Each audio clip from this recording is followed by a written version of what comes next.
This government meeting is brought to you by Eastworks and our local cable subscribers.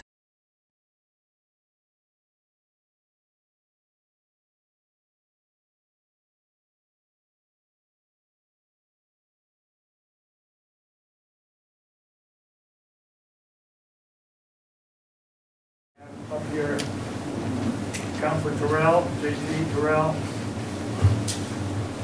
We'll be opening the meeting very shortly. We will be taping the meeting. So just so you know, that the record button is on. So you're being recorded.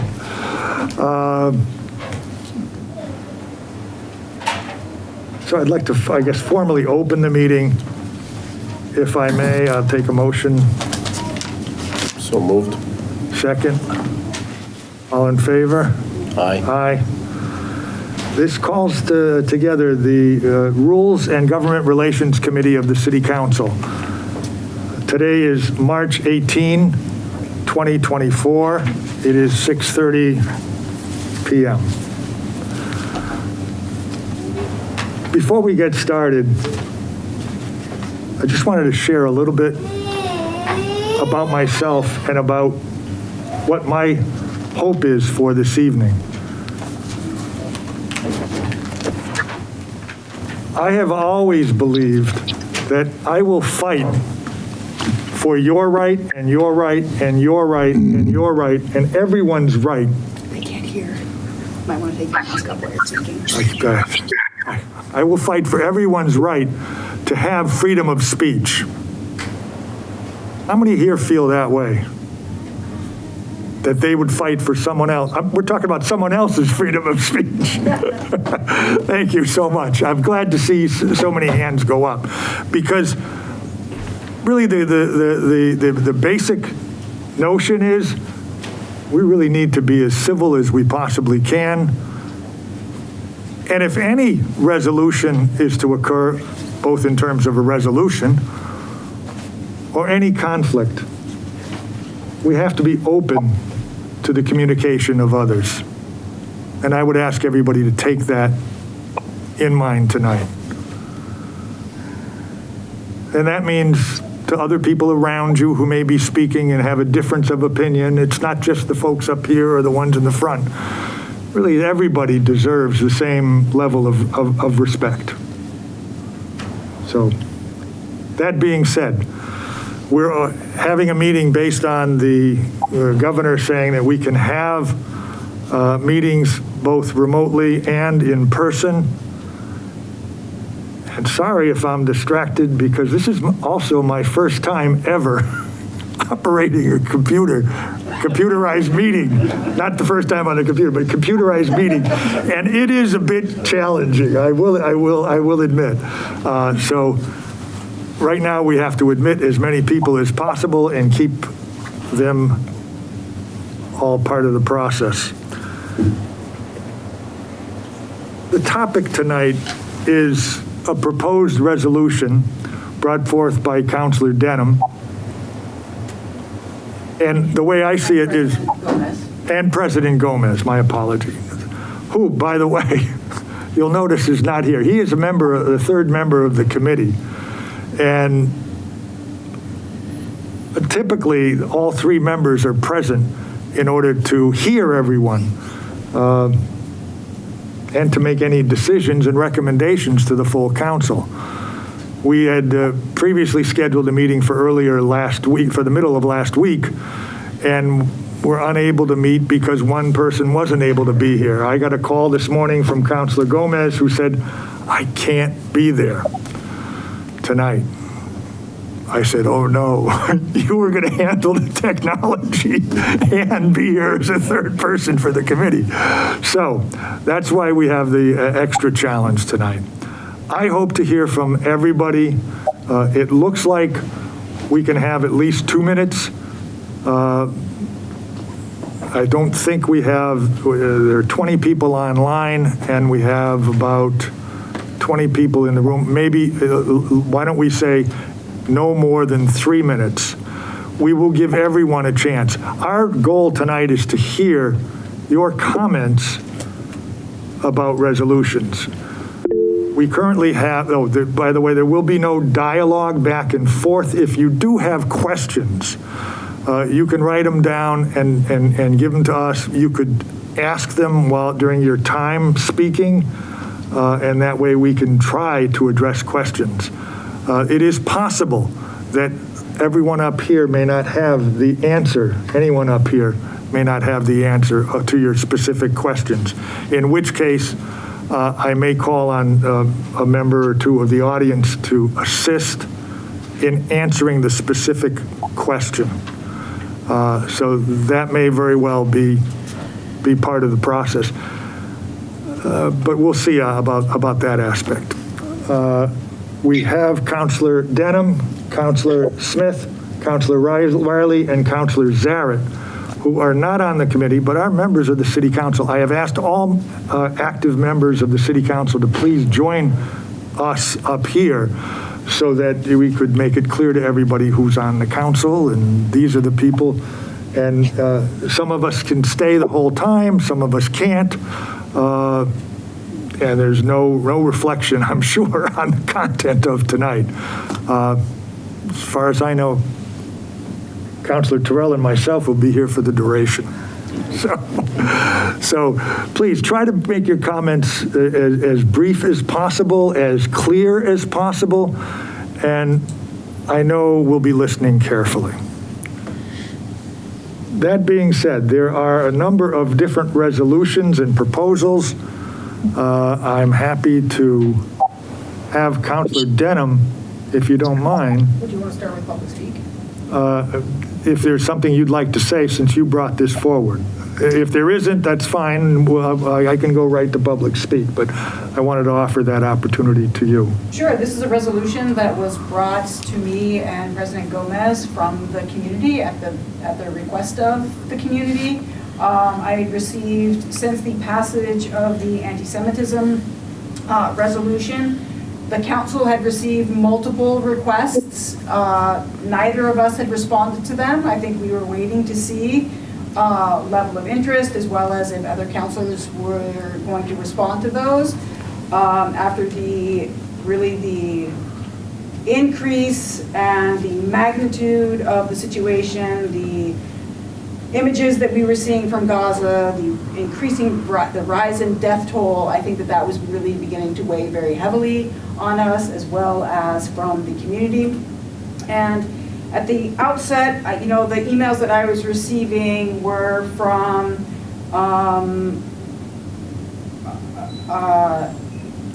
they were individual things coming in, and then as it progressed, I began to hear from different voices about their concerns around this and asking if the City Council would take action on this matter, and therefore President Gomez and I wrote a draft and then shared it with members of the community, and at that point we got additional feedback from the community, and that was the resolution that went forward. Since that time, we have worked with members of the community who really took it and produced their own resolution. And so this in its entirety is from the community. President Gomez and I have not added anything except for maybe that first whereas, but the rest of this has been an incorporation of the thoughts and feelings and sentiments of the community. And I appreciate them coming to us because I think that there's a lot of conversation in the community about, well, this council shouldn't deal with an international matter, right? And unfortunately, we are the community's connection to our federal legislators, and for many of them, they see us as hope to be able to do something and to address a really horrific situation globally, to be able to feel that they have some sort of voice, that they can actively put their words out, that someone will hear that, because it is a tragedy. And I think within the coalition that we have within the community, a large number of them are members of the Jewish community, and they see their safety, they see their security wrapped up in a very quick end to the situation. And we worked with them, and we tried to respect the variety of voices that we heard in the room. And to that note, I actually want to thank the community, because a lot of them are in this room right now. I think the amount of sacrifices that people gave to their suggestions to this and their particular points in order to find a middle ground within this resolution, I think is really commendable. And it should be noted that this isn't far to one side or far to the other side. This was a middle ground that people came to be able to find consensus, as well as just recognizing that there are a lot of Palestinians over 30,000 Palestinians who have lost their lives, and they would like to see Easthampton make a contribution in that outcry of calling it for an end to this resolution. Thank you for the summary of the presentation. Councilor Terrell, will you be able to keep time of the speakers? Sure. So that we can be fair to everybody. When you do go up, when you can go up, you can take a line. I don't have to call on somebody to go up. You're welcome to go in whatever order you'd like. There is no sign-up sheet for this. I will be taking public comment from the audience first, those who are here, and then hopefully with technology, if technology holds for us, we'll get to those who have arrived online to join us so that they could have a chance to comment. And our timer is working hard at getting 3 minutes. If you could identify yourself, hopefully with an address, then we know who we're listening to and where they're from. JP, it might be easier if we started online. They already have their hands up. Just a suggestion. I hear you on that. Typically, the process is to hear from folks here first. That's usually the process, and I'm going to stick to the process for today. Okay. Just because that's the order in the room. Yes. Good evening. Laurie Garcia, Holly Circle. I am sickened by the tragic loss of life in Gaza and the worsening humanitarian crisis for innocent Palestinians and the Israeli hostages. I am in favor of a full bilateral ceasefire, a release of the hostages held now for 163 days, and a dissolution of the terrorist group Hamas. Nevertheless, as a resident of this community for close to 30 years, who has publicly voiced support for multiple marginalized groups my whole life, including during my past tenure as a school committee member, I implore you to not pass this resolution. Instead, I ask you to read this book to get a better understanding of the most misunderstood country on earth.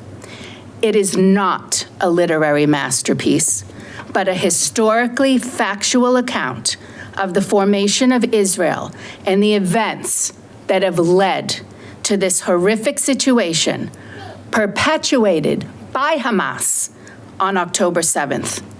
Tishby, an Israeli, sympathizes with Palestinians who have been continuously abused by Hamas, as do I. As mentioned the last time I spoke here, in favor of the resolution to fight anti-Semitism, I have personally experienced many acts of anti-Semitism already. This resolution actually promotes more. My current fear was made a reality the day after Northampton passed their similar resolution. Israeli flags were painted in the streets with swastikas, replacing the Star of David. Jews already continually experience acts of hatred globally, including here in the Pioneer Valley. Please do not perpetuate this. While this resolution may have been well-intentioned, it would not accomplish anything but lead to alienating a significant group of your constituents and causing more pain than we are already experiencing. Please, next. If I don't thank each and every one of you, know that thank everyone for participating tonight. Thank you. Thank you. Good evening. My name is Mona Shaddy, and I live in Ward 1 on Northampton Street. I joined my community to implore the City Council of Easthampton to pass the ceasefire resolution. We who seek this resolution are Jewish, Muslim, Christian, Buddhist, atheist, agnostic, and pagan, among other faiths and beliefs. We are young, middle-aged, and older. We are American and foreign-born. We are transplants and lifelong residents of Easthampton. In standing up for Palestine, we have not just found common ground, but community, camaraderie, solace, support, and encouragement. We have come together because we understand how historic and beyond dire the situation in Gaza currently is. We understand that most of us are led to believe that history is a relic, something dead and preserved under glass, something that is referenced, cited, and encased in archives and old books. But history is living, it is kinetic, it is alive, and it is interactive. And it is here with us now in this room. We are asking for a ceasefire resolution in such a moment, and how we respond will have effects not just in our community, but across the world, forgive me. As of today, 32 to 40,000 Palestinians have been killed in Gaza, and according to Secretary of Defense Lloyd Austin, over 25,000 of those killed are women and children. I'll say that again, 25,000 women and children. That is nearly 10,000 more people than the 16,053 souls who reside in our own Easthampton. The numbers are as staggering as they are horrific. Additionally, famine and disease are imminent, and already 25 children have died of starvation, including 2 with disabilities. To put this in perspective, according to the most recent census, the total populations of Franklin, Hampshire, and Hampton counties are 700,305 people. Now add 799,695 people to get 1.5 million, and imagine that number of persons sheltering in Springfield. Imagine 1 million languishing in Greenfield with no food, no water, no sewage, no power, no roads, no homes, and with only 2 hospitals that are barely functioning. The recent airdrops have yet to make a difference as bombs, tanks, and shells, bullets continue to be fired, as well as the nearly 2,000 aid trucks being prohibited from entering Rafah at the Egyptian border. We need a ceasefire to save lives on both sides.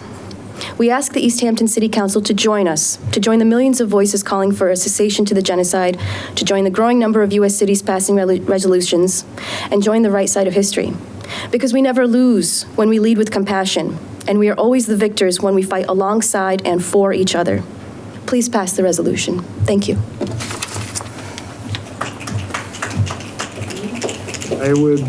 I would ask that everyone refrain from either clapping or booing or anything else. I'm sorry I didn't mention that sooner.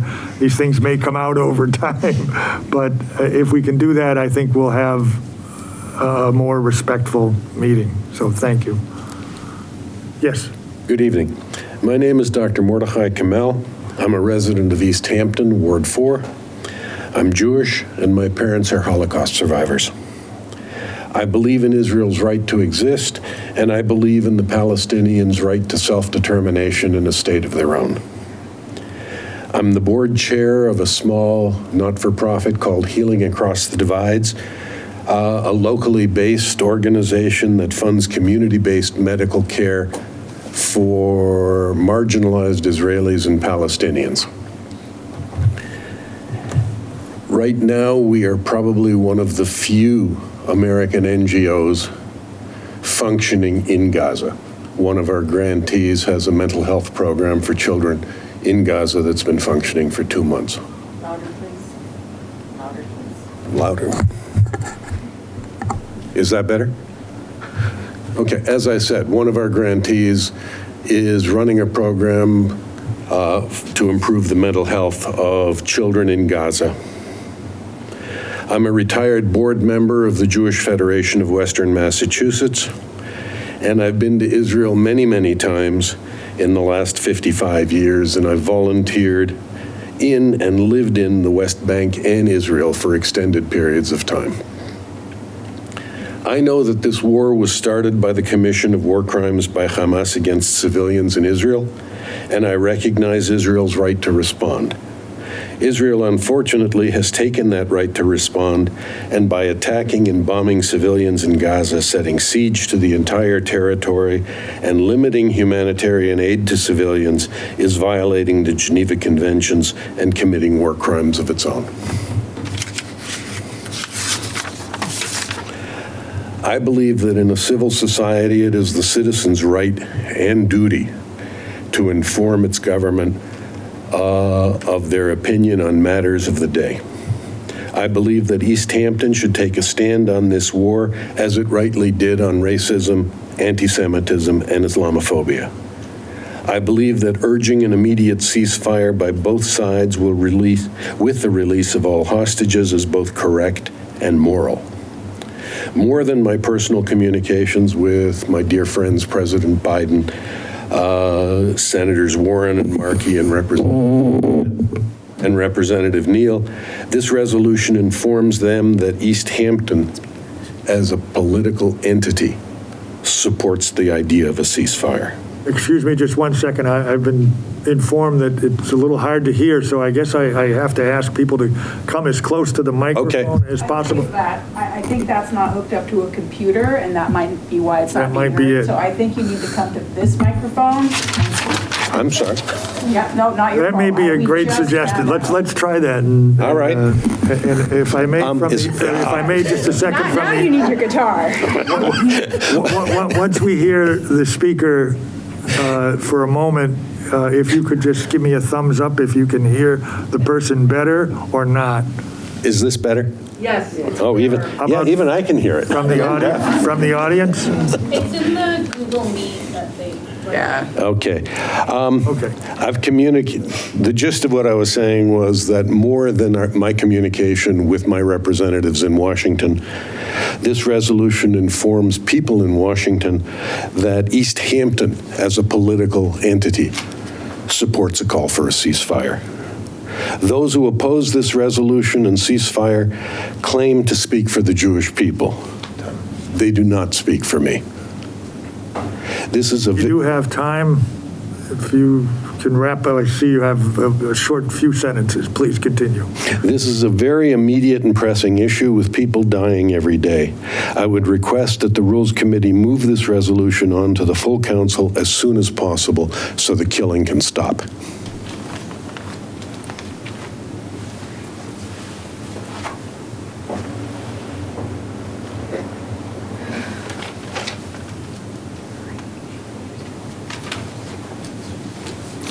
Hi, I'm Doug Hofstetter. I live at 26 Teaberry Lane in Easthampton, Ward 1. I'm the UN representative for Pax Christi International. But before that, before retiring and moving here to New England, I was the Mennonite Central Committee Director of the United Nations Office for the Mennonite Central Committee. The Mennonites are a peace church. They do not believe in war, and they will not participate in war, but they help the victims of war and help everyone, regardless of race, religion, ethnicity, or nationality. So they had work both in Israel and Palestine. And as the director of the UN office, I visited there many times. And among the visits, I met the El Naj Development Forum, an Israeli, a Palestinian NGO in Gaza that was basically helping Gaza families establish home gardens, raise chickens and rabbits to survive as families. I got to know the staff, and actually, even after leaving MCC and moving here, they've kept in touch with me by text. And it has been an incredibly painful experience to get texts every day from my friends in Gaza, particularly from Amgad. He's 26, his wife is 25. They're both university graduates. They have a 3-year-old and a 2-year-old. And they have been running for their lives for the last 5 weeks. The original home was attacked very early on. They lived very close to Gaza City. They went to his parents' home. They went to her parents' home. They went to his in-laws' home. And then finally, because schools are supposed to be protected, even during time of war, they moved into a school. The first school that they moved into was attacked. They moved into a second school. That was also attacked. The third school they finally moved into, and 50 of his family members were in a third floor classroom when an Israeli shell hit inside the classroom, killing 30 people, including Amgad's father, his sister, his brother. His 2 kids have been totally traumatized by this whole experience. You can imagine what it would be like. He said everybody was covered in blood. They fled from there that night, went back to the community where they had come from. They had to leave there. They went to various hospitals. They went to various schools. They changed 7 more times before they finally arrived in Rafah. They now live in Rafah in a nylon tent. But that's the 3 minutes.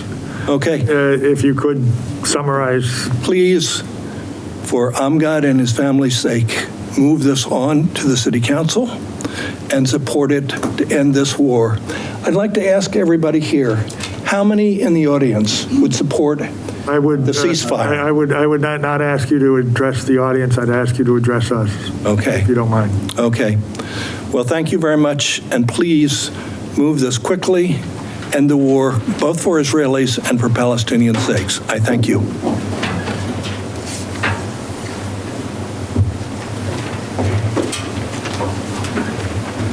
Thank you, Council. I'm addressing the Rules Committee and just letting you know that number of people that just stood were here in support of the resolution. My name is Kay Collins. I live here in Easthampton. And if anything, you could call me a secular humanist. My grandfather fought in World War II to free the victims of the Holocaust. My great-grandparents fled occupation forces and famine in Ireland. The Irish people just called out President Biden for forgetting that his great-grandparents also fled occupation forces to come to the United States. But what I want to say about that is this. We shouldn't have to call on ancestral connections to have empathy for people that are suffering. I have stood up here in front of you and partnered with many of you to support immigrants in this community, even though I am not an immigrant. I have stood with you to support our people of color in this community and protect them from racism, even though I am not a person of color. I have stood with you as a member of the LGBTQIA+ community and counted on those of you who are not members of the community to help protect those of us in the community. And I counted on your support for that even when you weren't a member of that community. And this resolution, we are looking at people, regardless of their religion, regardless of their creed, regardless of their skin color, that are being annihilated. And the doctrine of an eye for an eye has gone far beyond what one could even reasonably consider to be rational. what we're doing here today is we are asking you to put this resolution forward that was written by the community to have a conversation with the remainder of the community and the remainder of the council, very simply. The nuts and bolts and the remainder of this conversation should be had with the full community and the full council.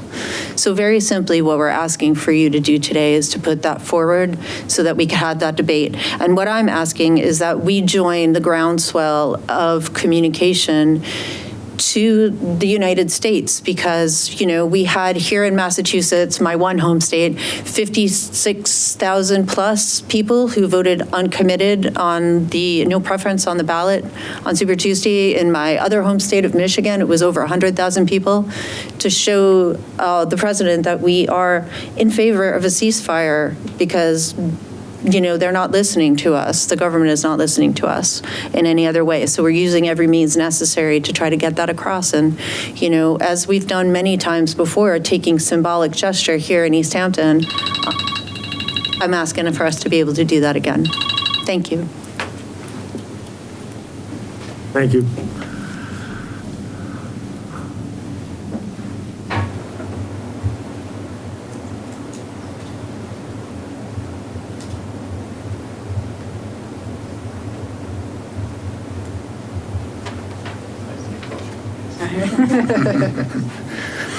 Hi there.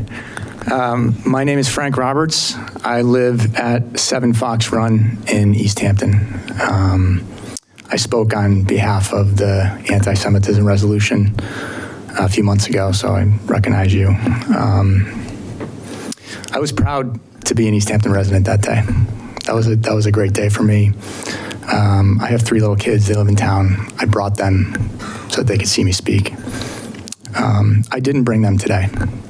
And I didn't bring them because I was nervous that they would be in danger. There was a meeting in Amherst a week or so ago. Some friends of mine in the community had to be removed, let out with police aid because they were scared. That's serious. You all that were here heard of the pain and the suffering that many Jews have felt. I am the chair of the board of the Jewish Federation of Western Mass. I'm pro-Israel. I'm a Zionist. But I don't know that my views matter that much. I think what's more important is the safety of our citizens. And we've seen what bringing these resolutions have done to Jews who are pro-Israel in their own communities. When you bring a resolution like this, it may make some of your members of society who are activists happy, makes them feel better, gives them hope. I agree with that.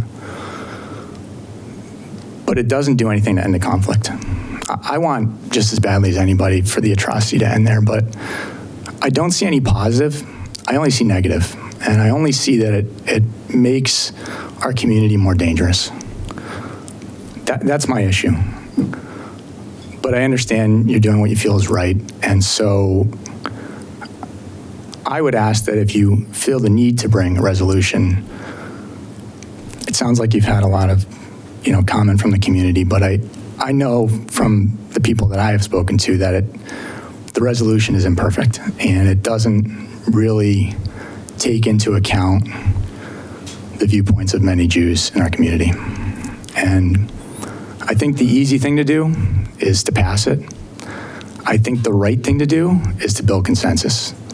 And when you have, just as you've heard today, and you're going to continue to hear, people who are on both sides of the camp, I don't think the work's done yet. I don't think the work's done yet. And so I would ask that you continue to work on the resolution to find consensus and to find something that works for everybody in our community and makes them all feel safe. Thank you.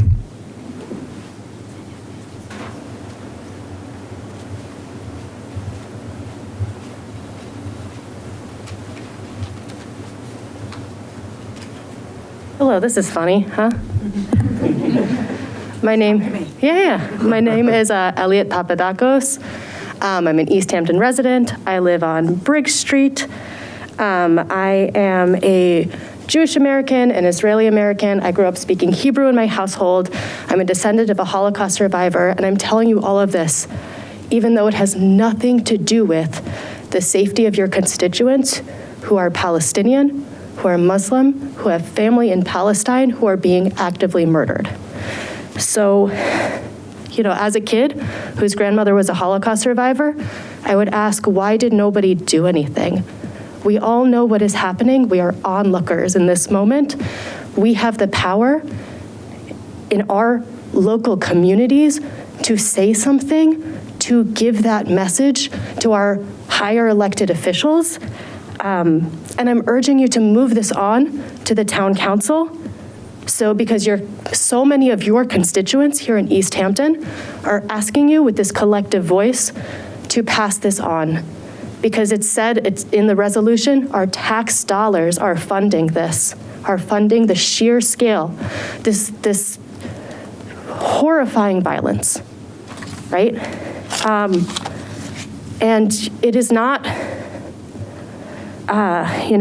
this resolution doesn't have to be divisive. It doesn't have to harm the Jewish community. What it is, there's nothing more harmful to our community than being complicit in trying to wipe out another people. And it is the violence of the Israeli state and the purposeful conflation of it with Jewish people as a moral cover that poses the greatest threat to the worldwide Jewish community. I am not unsafe when I stand with my neighbors who are screaming in pain because their families are being murdered. You have more constituents than who is just in this room. And it is not just about being Jewish. It is not about being Muslim or Christian. It is not about religion. It is about being with humanity in this moment. No one's safety comes from indiscriminate bombing. So please move this to the town council so it can be voted on, so it can pass, so we can join so many other towns in our community who are on the right side of history in this moment, sending a message to our elected officials beyond this community that this is what we are saying, that we don't want our tax dollars being sent to kill families in a foreign country. Thank you.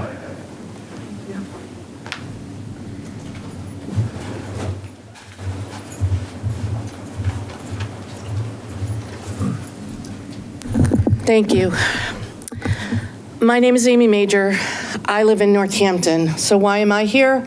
Because I'm a lay leader of the Orthodox Minyan of Northampton, and we have people that come from Easthampton, some of whom don't feel safe speaking out at these kinds of meetings because of the repercussions that have happened. I was one of the people who was escorted out by the police when 60 people got up and started screaming at the city council in Amherst. And that was terrifying for me. I have had dog poop put on my lawn after the ceasefire resolution passed next to our Stop Racism, Stop Anti-Semitism sign. I have actually sent you all a document of 20 specific incidences that have happened since October 7th of anti-Semitism. After the Amherst resolution passed, 2 families in Hatfield had signs on their lawn vandalized with anti-Semitic slogans, and that doesn't make me feel safe. That doesn't make my children feel safe. I am a board member of Acupuncturists Without Borders. We provide trauma care. I'm currently raising money for the Middle East right now to support our people to provide trauma care in the West Bank. We were in Gaza, or we tried to get in Gaza, and we were told that our lives were threatened of our teams, so they're not in Gaza, but we are in Israel and the West Bank. I believe that there should be peace. I believe there are significant problems with this resolution as it is currently written. I believe that you can, as a city council and with the community, and taking the counsel of some people who clearly were not involved, right, for all of the religious groups in the area. And of course we want our Muslim and our Christian and our Jewish neighbors all to feel safe, and I thank you for all of your efforts to do that. But there is a trouble with ceasefire, and I'm going to send you an article that's written by someone who works for the Rand Corporation. And what is the trouble with ceasefires is that you have to take into account the cultural context, and we cannot, just because something makes sense to us as Americans, we cannot ask other places of the world that have different operating systems and different worldviews to do what we think is right when they're not on board and they have not reached consensus for how to find resolution. Would I love a ceasefire? 100%. My son's best friend was murdered by a Hamas terrorist a year and a little bit ago. He was 26. He had just graduated from Columbia. He was on his way to a wedding. He was an American citizen. So I want us to think about the legacy of people. My great uncle walked to Selma with Martin Luther King, with Reverend Dr. Martin Luther King Jr. He was also the chair of the ADL for 35 years. We want to build a resolution that builds consensus, and I appreciate what Lori Garcia said and what the chair of the Federation said, because we want to make sure that all of the residents are here represented and that consensus is reached in a way that supports everyone, and I thank you for your time. Mr. Chair, I received a message from Easthampton Media that microphone is working, so. Okay, we have gotten a message that microphone is working now, so if you'd like to try that microphone, we can see if that is actually accurate. I'm expecting that it is, and this is good information. Somebody else?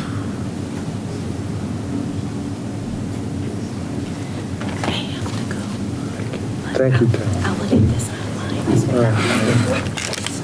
That's okay. Appreciate you being there for that much. Can I just say? You can use that mic now, apparently. Sorry. I would like to, just before we begin, I'd like to extend the courtesy. Just hold 1 minute, please. I'd like to extend the courtesy of making a quick notice by Councilor Smith, who has to leave us. Would you like to? Yeah, please do. Short. I just want everyone to know that I'm listening, and I have to go just because I have children and one of them needs a ride, but I'll be continuing to listen from home, and if by chance I can't get in, I will certainly look at the recording, but all right, thank you. Thank you. Thank you for your patience. Of course, thank you. My name is Romer Speck. I live in Precinct 2 on 62 Parsons Street. And as I think JT remembers from the last time I spoke at a meeting, we have been dealing with an issue also with swastikas in our neighborhood, but we have been dealing with an issue of swastikas carved into Palestinian flags, not spray painted, carved. And I've lived happily and peacefully as a Jew here in Easthampton until I think Israel decided to move forward with a genocide, and now we have these anti-Semitism issues. And I think that I understand people who are upset with Zionist Jews because I believe they have a very real point. I think that we have already maybe heard someone say that this started on October 7th, and I think we can all recognize with a basic understanding of history that that is simply not true. And with someone who has known Palestinians and Jews in this region, we are here, we are in your city, and we understand that fact. I think the idea that any of us are going to come to a consensus about anything is one Jew, two opinions as it goes. That's, 2 and 3, my apologies. Right, but I want to recognize that of course there's a variety of opinions, but the question is, I think as a lot of people are talking about safety. And I don't feel safe being allied with people who take videos of themselves raiding people's apartments and throwing their things around. I don't feel safe when I'm being allied and grouped together with people who are setting up bounce houses to stop aid from being delivered and giving out popcorn. I don't feel safe being allied with people who are sitting on their apartment rooftops drinking while they watch homes be bombed. I don't feel safe being allied with that group. I want to make my Palestinian friends feel safe and comfortable to visit me in Easthampton and to patronize our businesses, and my Jewish friends as well. I want us to be able to be here and be safe. And I want Easthampton to stay respected in Western Massachusetts. And I think the ceasefire resolution is a very good first step forward towards that. Thank you so much for your time. Thank you. Good evening. My name is Bobby Neymark, proud resident of Springfield, Massachusetts. Today marks the 164th day since the state of Israel was brutally attacked. It also marks the number of days that 134 husbands, wives, sons, daughters, and grandparents are being held hostage by the terrorist group Hamas. Since October 7th, our Jewish community has been torn apart and has felt abandoned by our larger community as we experience unseen before levels of anti-Semitism within many communities here. Now towns in Western Massachusetts like Easthampton are attempting to pass ceasefire and Gaza resolutions that have devolved into platforms for spreading misinformation about the Israel-Gaza conflict, as well as anti-Israel and anti-Semitic sentiments that further fuel anti-Semitism and alienate the Jewish community. First, I am here today to urge you to carefully weigh the pros and cons of passing a sustained permanent ceasefire resolution and how that will impact all residents of Easthampton.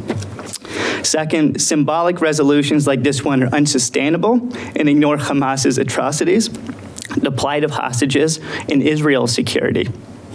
And third, we are concerned with some of the language in this resolution as it is currently written, which is biased and does not reflect the full spectrum or perspective from your constituents.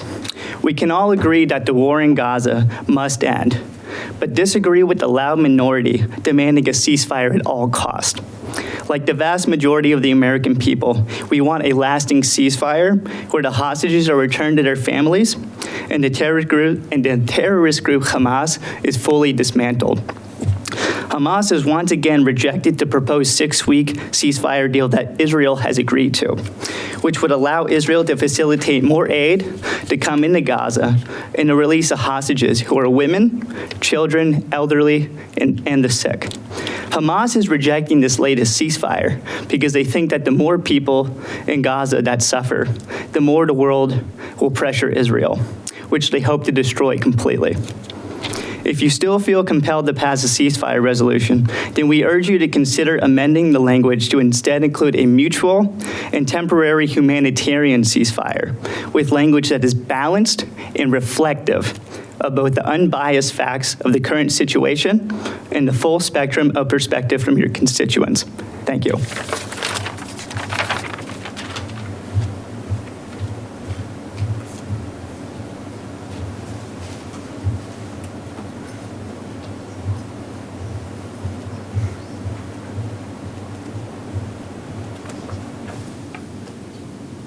Hi, my name is Grace LeClaire Sinino.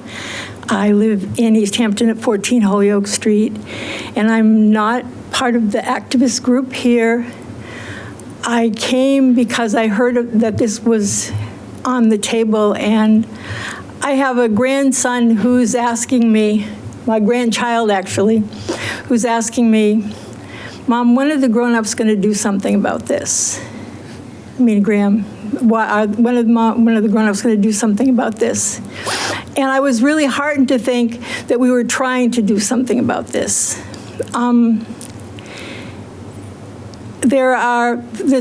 The northern part of Gaza is now in stage 5 famine, which is the highest stage, and the bottom part is in stage 4. That means the top part, people are living on grass, if they can find it, and you can only live on grass for so long. So I hope we won't argue too much or too long about making the resolution perfect, but rather divert that attention to making our community safer all around, and all committing to that as part of this process, is that our job is to make it safe, not only for people to speak, as our Councilman Kaczynski, don't know your name exactly, said at the beginning. You're not the only one. I'll repeat it so that others can, Kwasinski. Okay. So, we do have work to do to make this place safe for everybody, and I think that that many people have been working on that, and the City Council has been, and that's what those other resolutions speak to. But I do think it's important, if we're going to be of any example to young people like my 8-year-old grandchild, that we let them know that the grown-ups are really trying to make it so that another 25,000 children and their moms and their grandmothers are not going to die. So please, I don't think we can be perfect, and we do have more work to do, and I would be committed to being part of that process. You know, I've lived here for a while, but I was taking care of my dying mother, so I didn't have a lot of time to do this kind of stuff. But bless her, she is not with me now, and so I have more time, and other people who haven't been part of this may have time too, but it's just really important that we not wait. Thanks.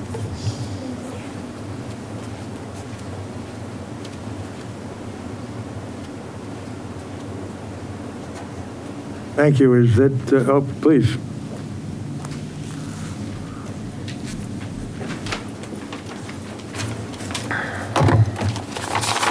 How's this up here? Is this okay?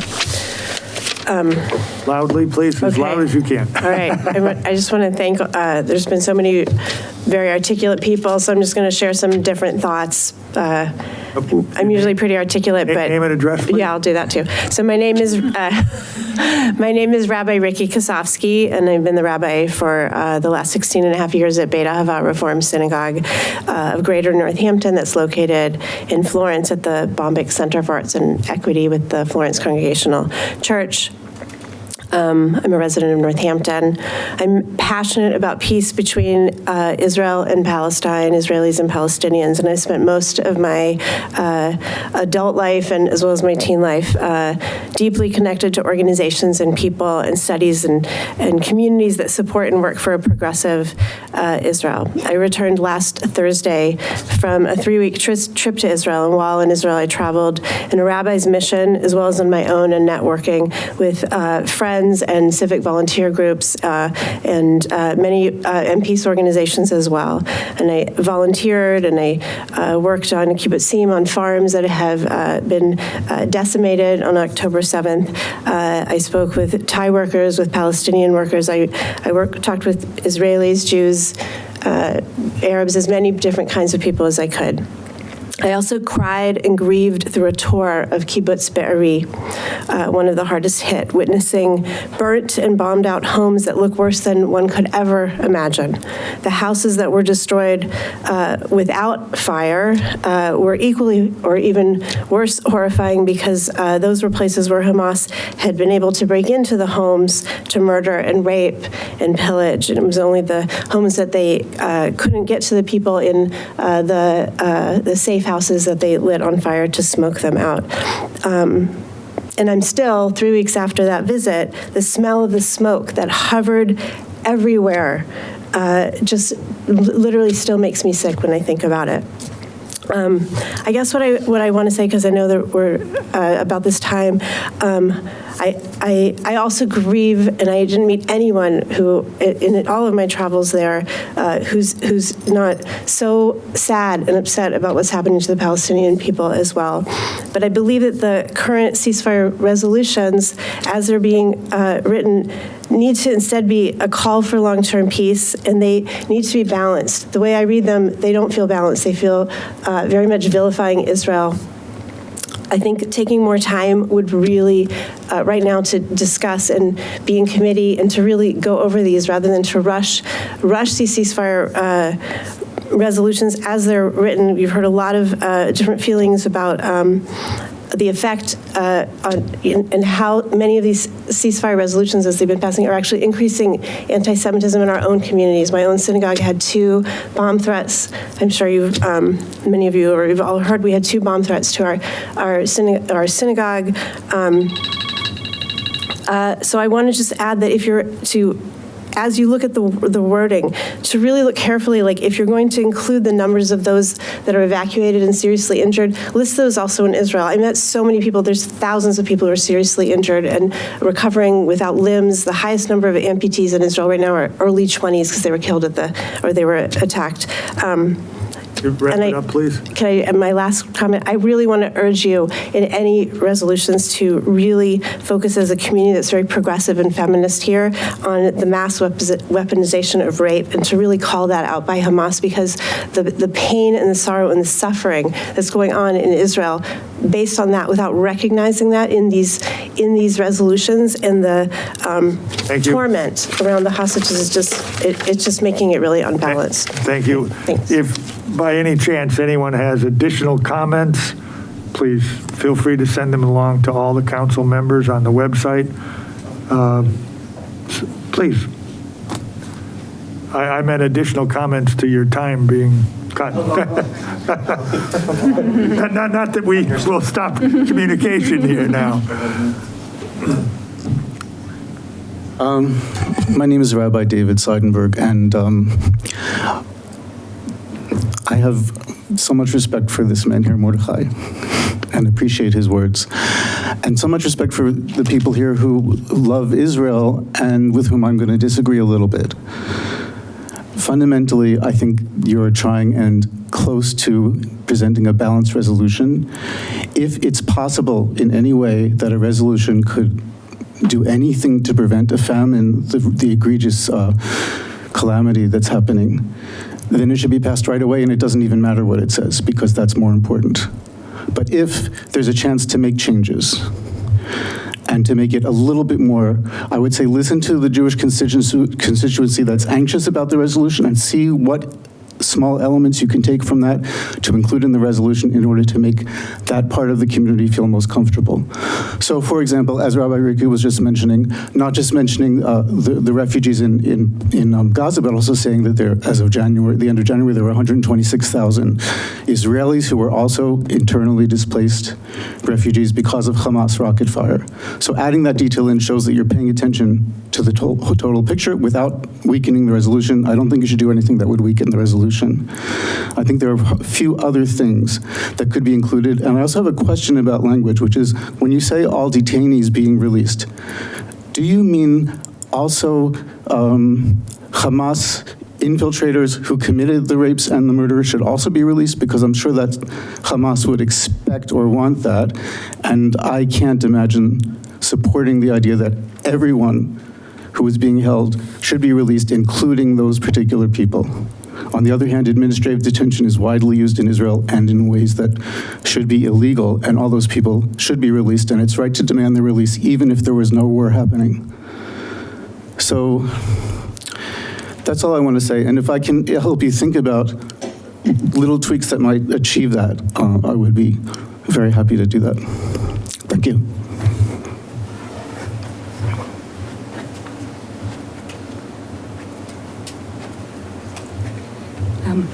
Hi, my name is Mara Dodge. I live at 359 Main Street, Easthampton. I was part of a group of about 20 people who helped draft the resolution. It went through many different iterations. We got lots of different feedback, and as was originally mentioned, came to a consensus that we thought really reflected the situation. So I'm just here to say, to encourage you to pass it on to the City Council so it can be debated and discussed much more broadly there and then, when many more people would have a chance to participate. As a Jewish American, I'm here to say that calling for a ceasefire and criticizing Israel is not anti-Semitic. The first newspaper I read every morning is the Israeli newspaper Haaretz, and many of their columnists are screaming for a ceasefire. A ceasefire should not be controversial. It's the first step towards peace. As several have mentioned, this war is not making Israeli Jews safer. It's not releasing the hostages. It's not making American Jews safer. For Jews everywhere, it's Israel's actions and overreactions and genocidal actions that are making us so much less safe in the world. It is Israel that's inflicting unimaginable trauma on another generation of Palestinian children, which isn't to deny the trauma that Israelis have also felt, but it's the ongoing trauma right now of 33,000. 5% of Gaza's population is either dead, wounded, or missing. 5% is just enormous. I simply couldn't imagine being a child or even an adult trapped under rubble and dying a slow death because no heavy machinery is available to free me, and people digging by hand to try to uncover their relatives. The scenes, they're so dystopian. For those of us who watch daily the scenes coming out of Gaza and now the starvation that's we're seeing before our eyes. Israel claims that it represents the interests of all Jews anywhere in the world. Anyone with one Jewish grandparent has the right to move to Israel and claim citizenship, whereas Palestinians who have lived there for centuries have no right of return and are losing what little land they have left. Israel claims to speak for all Jews, but I have no influence over its government. However, I do have a voice and a vote here in the U.S. It is our tax dollars that are paying for this, as many have mentioned, $3.8 billion annually and possibly $14 billion more. That tax money should be spent on city services right here in Easthampton. It breaks my heart to see that this is what Judaism has become associated with. It breaks my heart to know that the suffering of my great-grandparents, some fleeing persecution in Eastern Europe, is being used to justify a genocide against another people. This city has often spoken out on international issues. In 2022, it collected donations for Ukraine, flew the Ukrainian flag at City Hall. Judaism teaches that every life is precious, every life is a world unto itself. Please support the ceasefire resolution written by a large group of community members over a month with lots of feedback and changes. Thank you.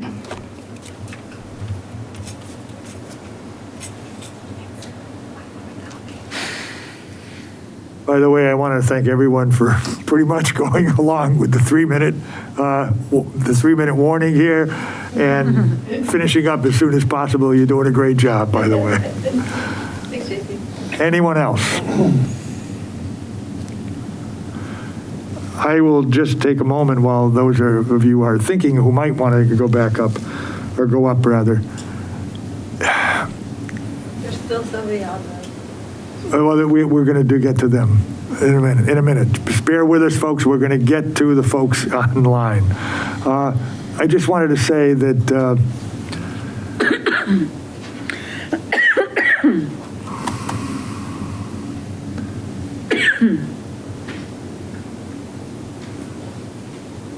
you did a good job with the distraction.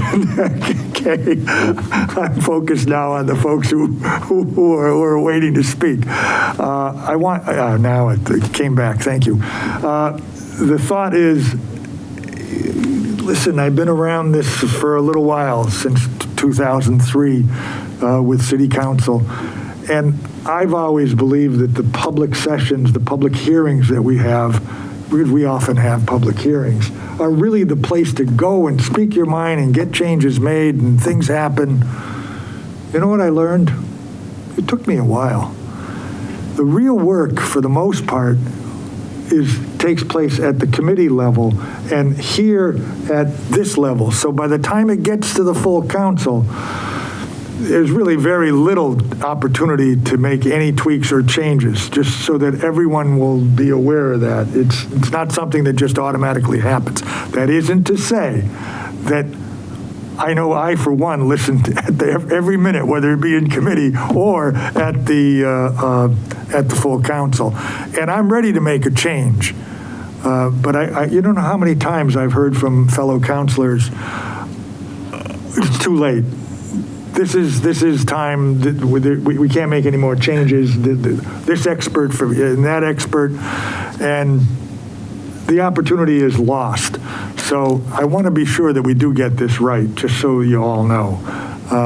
Now, that being said, I will take hands from the audience, the folks online. I shouldn't call you audience, I apologize. Let me admit one more person, and then I shall, if there's no one else, take the order. Carolyn Zykowski. Whoops. Hi, can you hear me?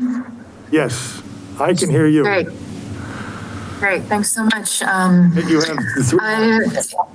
Great. I have Easthampton Ward 1. I do know a lot of the lovely organizers of this resolution, but I wasn't directly involved with it. So I just want to say the notion that this is not a local issue just feels straight up Orwellian to me and disingenuous. The USPCR has a really fascinating / horrifying resource on their website where you can put your town's name in and see how much military funding our taxes go to Israel for. And Easthampton, Massachusetts is almost $300,000, which per year, which is now funding Israeli weapons, which per year could fund 33 households in public housing in Easthampton, 99 children receiving free or low-cost health care, 3 elementary school teachers. Don't tell me Easthampton political people don't know what a mess the Easthampton school politics are. 812 households for solar electricity for a year, 7 students with student loan debt canceled, and almost 300,000 and 95 respirator masks. Those are my taxes, and there are people here from out of town who are speaking on behalf of Easthampton, and I don't think that they should be speaking so authoritatively as those of us who are paying taxes here. The other reason this addressed me, I feel like it's Orwellian, it's wild proof of racism. The idea that this is not a local issue is the question of local to whom? Danger to whom? This community has immigrants in it, people of color. Yes, Palestinians, Lebanese people, Muslim people, other community members. I am as white and Anglo as it gets, and I have been harassed for wearing the keffiyeh. These people live here. They go. I didn't hear that. I said I am about as white and Anglo and waspy as it gets, and I have been harassed for wearing this scarf. This community has Palestinians, Lebanese, Muslim people in it as immigrants. It has community members who feel completely erased in this kind of discourse, where Zionists coming here from other towns speaking for us, as if Easthampton does not have its own, Palestinians and related groups of people who contribute here, live here, go to school here. And I can't speak for those folks, but I do know that the ones I know have expressed to me that they don't feel safe, and they're voting. And so I'm looking at the city council members here. They're voting, and they might not be speaking up, but they're voting, and they see you. Freedom is not a competition. I feel like it's being represented as one, particularly from the out-of-towners, Zionists here, who clearly got organized and talked to each other, who've clearly mobilized and have rhetorical speaking points. But there's room for everyone's freedom. There is no freedom unless we're all free. Nobody is going to be harmed if we stop killing and maiming children. The heart is a muscle that grows stronger with use. There's room for everyone in it. The alarm went off in case you couldn't hear it, just so you know. All done. Thank you so much. Thank you. Anyone else? If you could raise your hand, either on the bottom on the screen or in person. Although I'm having a hard time seeing everybody here. So if you could indicate your interest in speaking by raising the little hand at the bottom of the screen, that would be the best way to alert me. And if anyone else can see anyone else on the screen that is raising their hand, I certainly would be welcome to ask them to speak.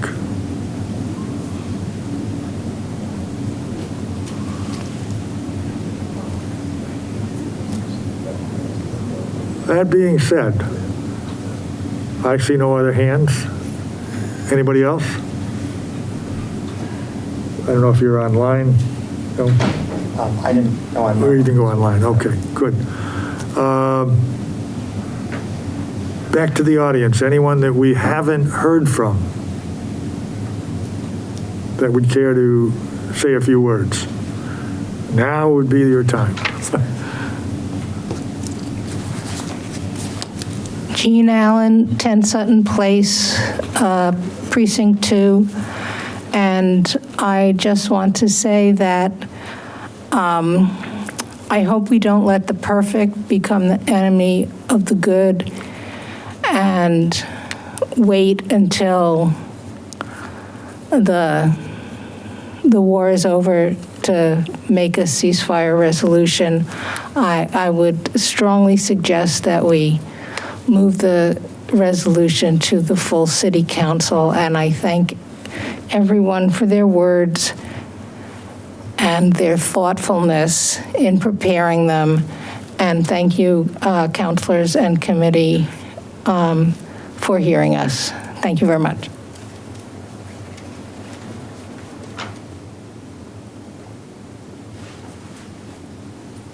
Anyone care to take a minute for something that they remembered after they sat down?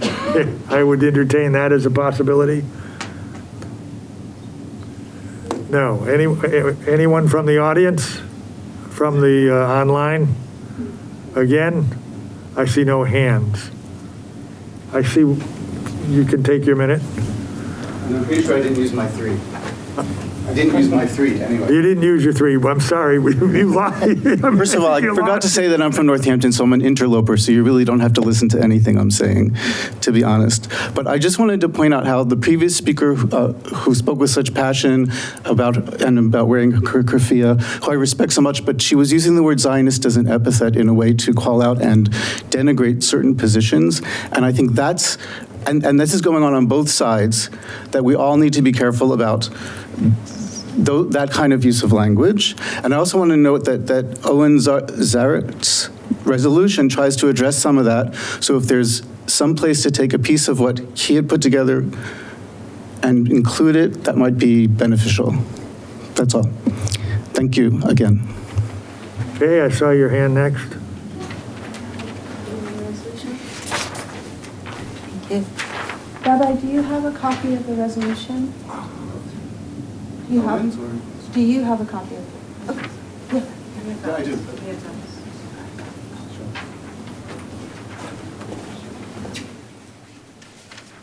Thank you so much for giving me an extra moment. I just want to say, again, I also thank everybody who spoke and their thoughtfulness and passion.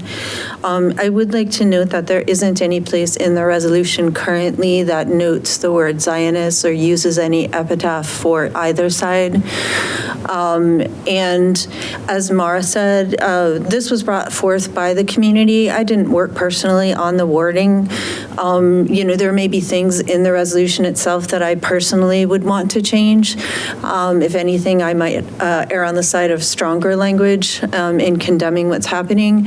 But this is something that the community brought forward. There was 188 people on the initial ask and the initial committee, 20 people that worked on the language itself from all walks of life and all faiths and lacks of faiths. And I think that we are at the point where debates about language, unless somebody has any specific wording that they would like to bring forth right now to make a change that are in the community and of the community, I think we're at the point right now where, we've gotten something that we have given to you, the community has given to you. I'm not talking this, I'm taking the I out of this. The community has handed to you, and unless that somebody has come forward with a specific paragraph or a specific amendment that they would like to make, then I ask that you actually move this forward as it is to the full council. Thank you.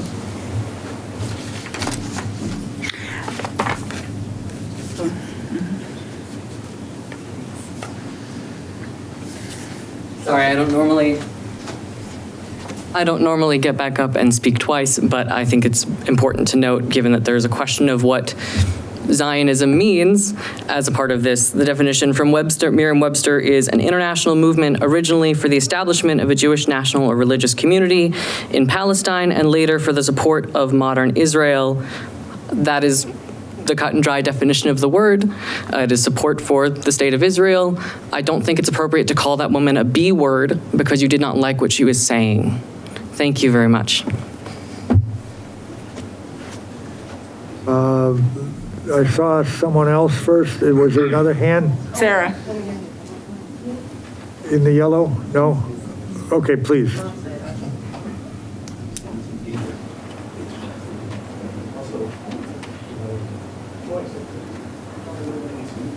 My name is Sarah Weinberger, and I live on I Main. hadn't seen you before, and I'm still willing to say, if you haven't spoken, you get your 3 minutes. Well, I don't need 3 minutes. That's I fine, too. I had my column in the Gazette today that said most of what I want to say, so you can read that.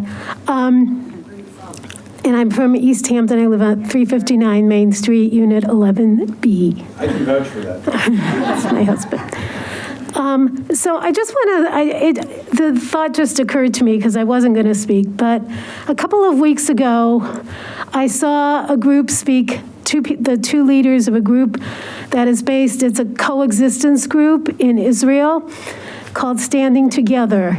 And it's been a rapidly growing group, and it's one of about 160 groups that we don't hear about as much here, but they're groups of Palestinians and Israelis who are working for peace, who believe that this war is going to do nothing but traumatize people and lead to more wars. And there have been so many wars in Israel, and we've never gotten anywhere.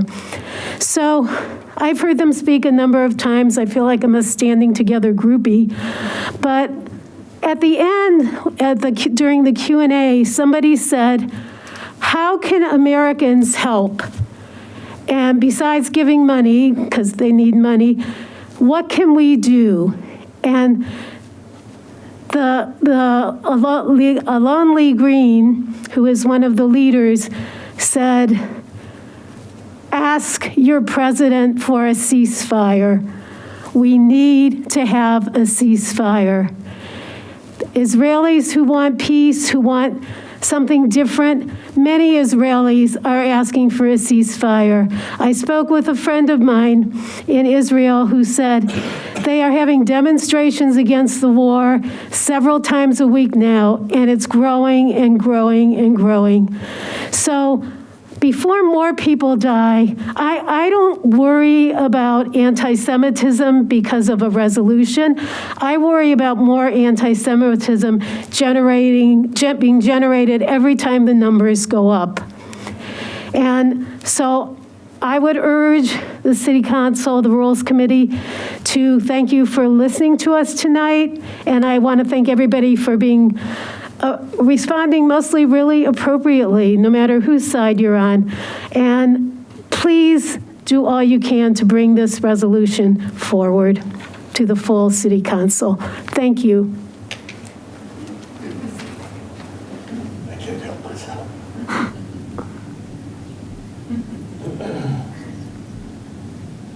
Anybody else? Anyone else from the online group? Oh, I see one person we need to admit.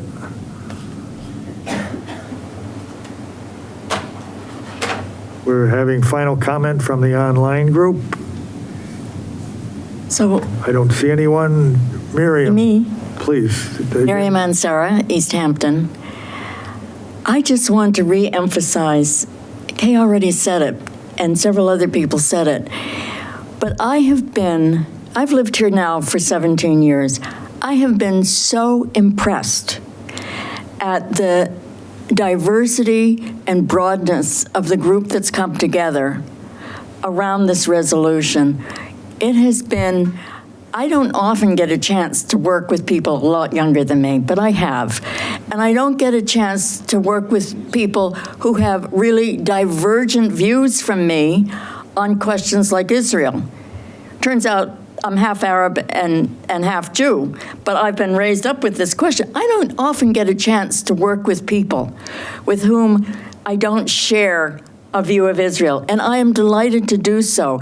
And for me also, this resolution is a tool that we can use going forward to broaden outreach in the community. Yes, there's 180 people who's responded to this and worked with us. But in my view, once we pass this resolution, which I am firmly convinced we will, because that's who we are, then I have in mind things like poetry readings of Israeli and Palestinian poets, books in the library presenting both issues, plays, all kinds of stuff that we can do to build on this. But if we don't pass the resolution, we can't build on it. All we're left with is unanswered questions and in some quarters resentment that we did or that we didn't pass it. So that's just all I want to say.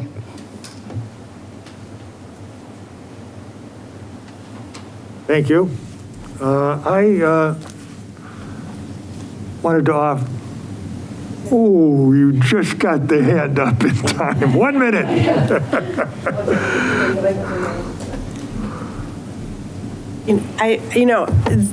It's not going to be solved tonight, anti-Semitism or the definition of Zionism, but this notion that anti-Semitism is increased because of what Israel is doing in Gaza is just so painful to hear. There's anti-Semitism that's there. It's expressed when stuff like this happens, but it's there. And to imply that it's deserving or that it's a cause of is just such a distortion of what anti-Semitism is. So I think what I'm hearing and what I feel like we've heard is that there are Jewish people who feel that the wording of this particular ceasefire resolution is biased and is, it was painful to hear somebody talk about Zionists that way, and no one got up and said anything except Rabbi David Steinberg. So I think it just shows there's a lot of just not being aware of the subtlety and what this feels like. And I'm sorry, I also lose sleep over what's happening to Palestinians and to children. It's horrifying. It's so sad. It's horrifying. I'm also horrified and in so much pain over what's happened to Israelis and to the people of Israel, Jewish or non-Jewish, all the people of what's happened and who are still suffering. I just came back and, I worked along the border. You can see Gaza. You hear everything. I'm feeling very aware of it and, viscerally right now. But the sort of lack of compassion of really seeing this as two sides. And I worked with I went to Standing Together events in Israel, and I'm very supportive of that. And there's many organizations. But I think I really just want to encourage you to take some time. I don't know what the exact process is, if it's committee or whatever, to really review and not rush into this and really just show that you're listening to this. And that's my minute. Thank you. Oh, we see the hands are sprouting up. 1 minute. Okay. 60 seconds. So one is, having worked in and being involved in changing legislation at the State House, I am confused. Perhaps it's a completely different process, but I don't understand why before there is a vote, no matter how much work has gone into it, if there are people that come forward and there are comments that are relevant to changing the resolution, why that has not happened or why there's an unwillingness to make that happen. Because it's not about X number of hours have been put in, it's about making it right for everybody, for it to be something, or the best of all possible somethings. If it can't meet everybody's needs, at least it could get closer. So I would advocate for making that happen and for mindfulness around use of words and mindfulness around symbolism. Because the thing is that for me, right, who do I see wearing a keffiyeh? Yasser Arafat and Sinwar, right? And what does it say? Here there weren't, but at the other two ceasefire resolutions, people had the, Palestine will be free. Well, we know in Arabic, in the charter of Hamas and the charter of the PLO, it says, I didn't make noise when you all spoke. I showed respect. My minute. We were doing so good. Please. We're going to finish the minute. No, but at our minion, we have people, Please. and people are allowed to speak, whether, Wait a minute, excuse me, I live here, and she is speaking for me. She is a resident of Massachusetts. She sat here and listened Thank to you. every other person speak.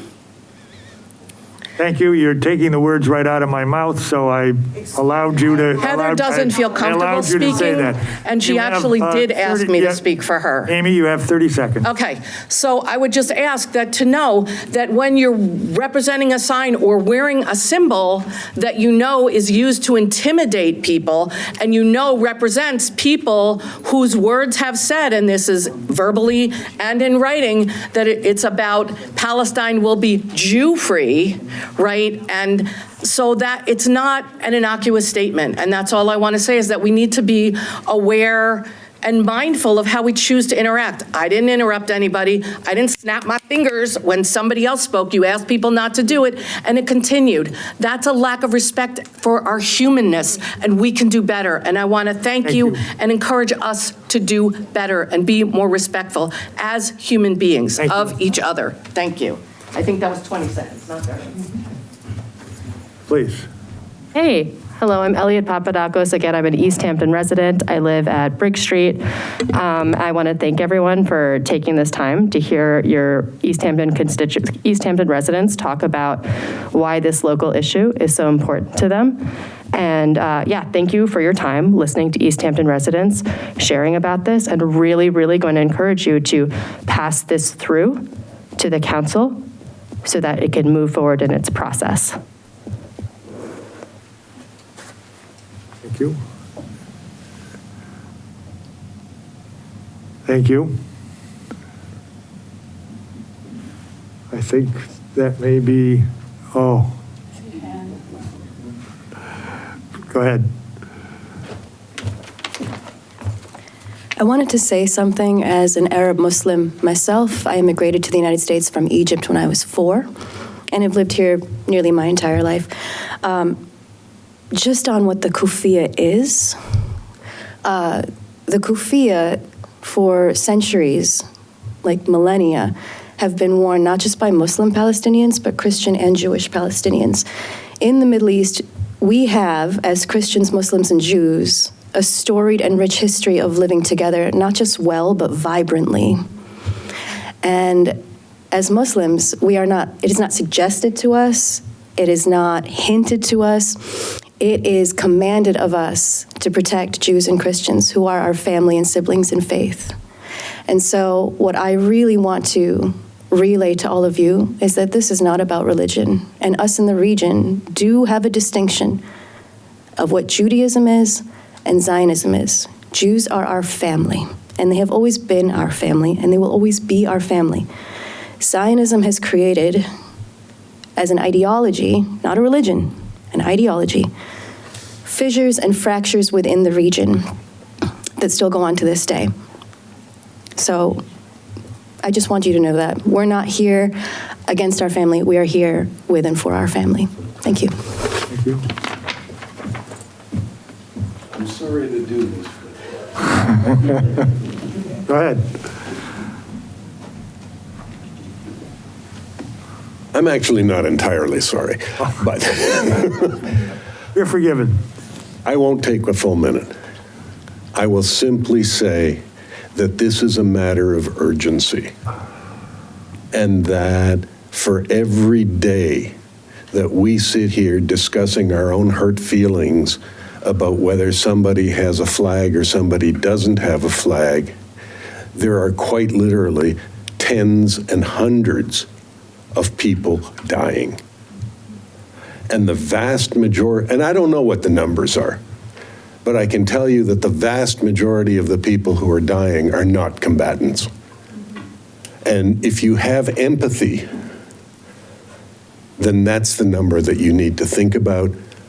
And for you to move this to the full city council will respect that time limitation that people dying are putting on us.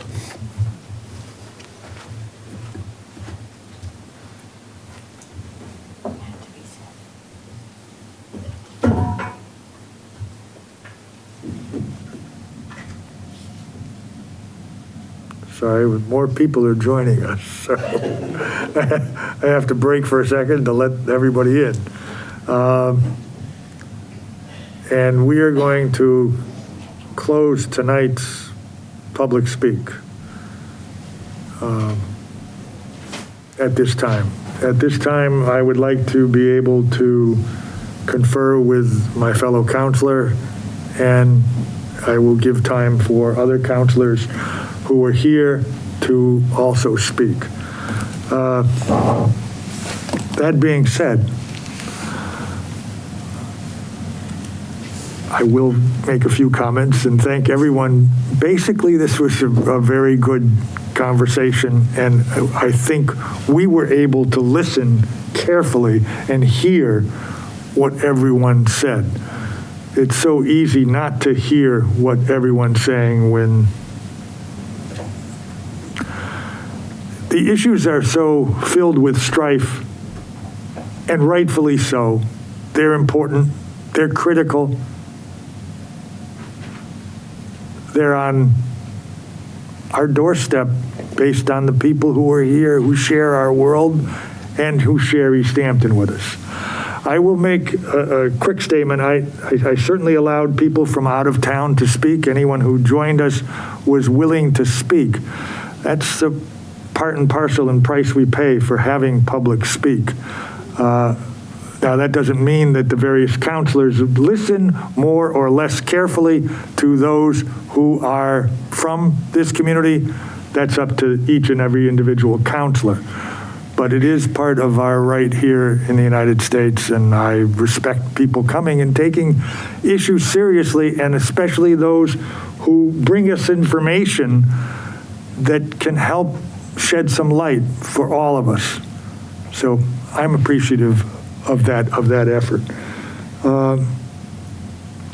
I would ask everyone to recognize that if we do decide to continue the matter, we would ask you to please call us, write us, whatever, so that we can have additional information. If we do decide to move forward, then you also have a few moments anyway to write and talk, because the earliest this could come up is possibly this Wednesday, although it's very likely to be brought up at the first meeting in April. That being said, I will note that, darn it all, people are still joining. I will note that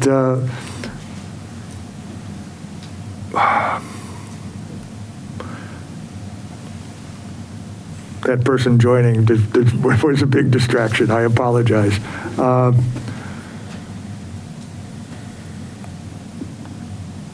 I want to be sure we get it right. I understand I hear very clearly the urgency to move forward so that doesn't go unrecognized.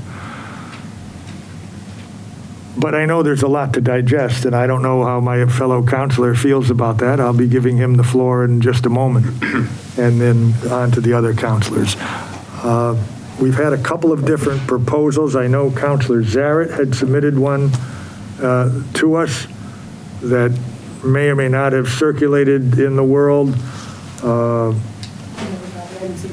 Yeah. Be sure I have that right. Is this, was that yours?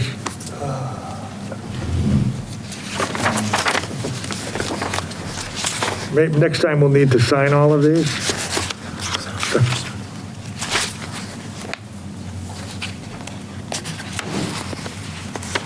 I think this is it, because there were a few different ones I had You sent think? to you as well, there were a few ones I had sent to you as examples. As examples, yeah.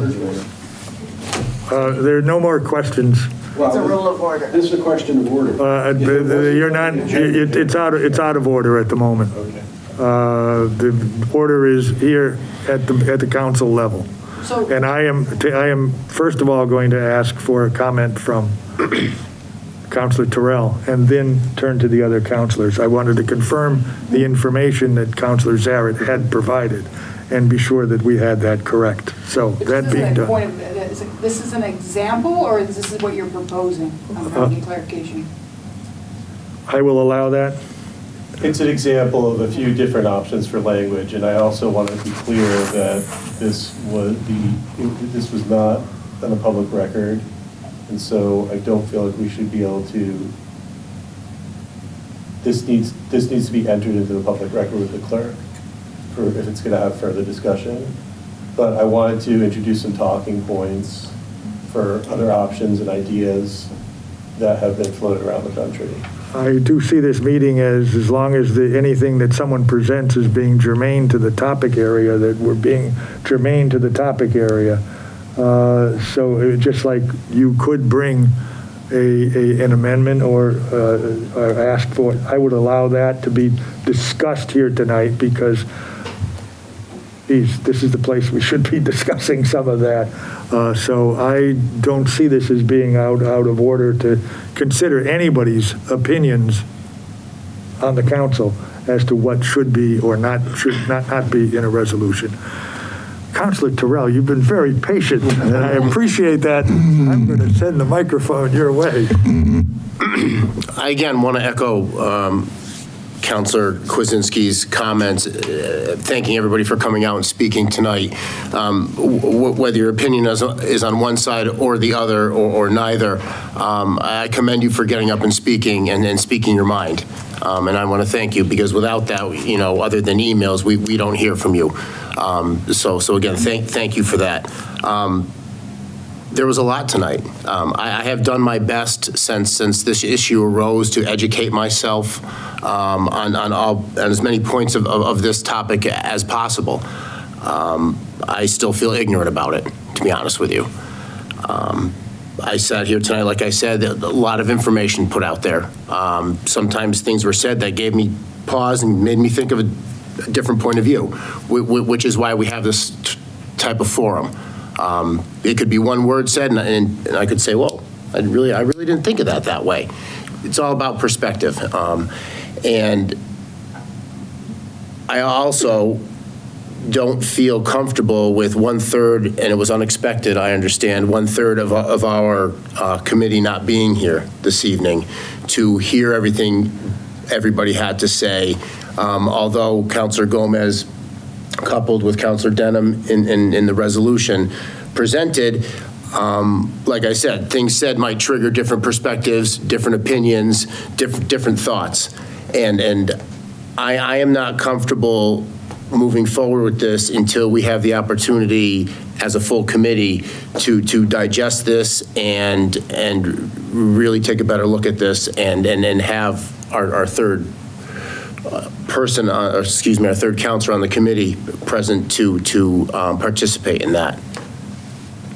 Thank you. Thank you, Councilor Terrell.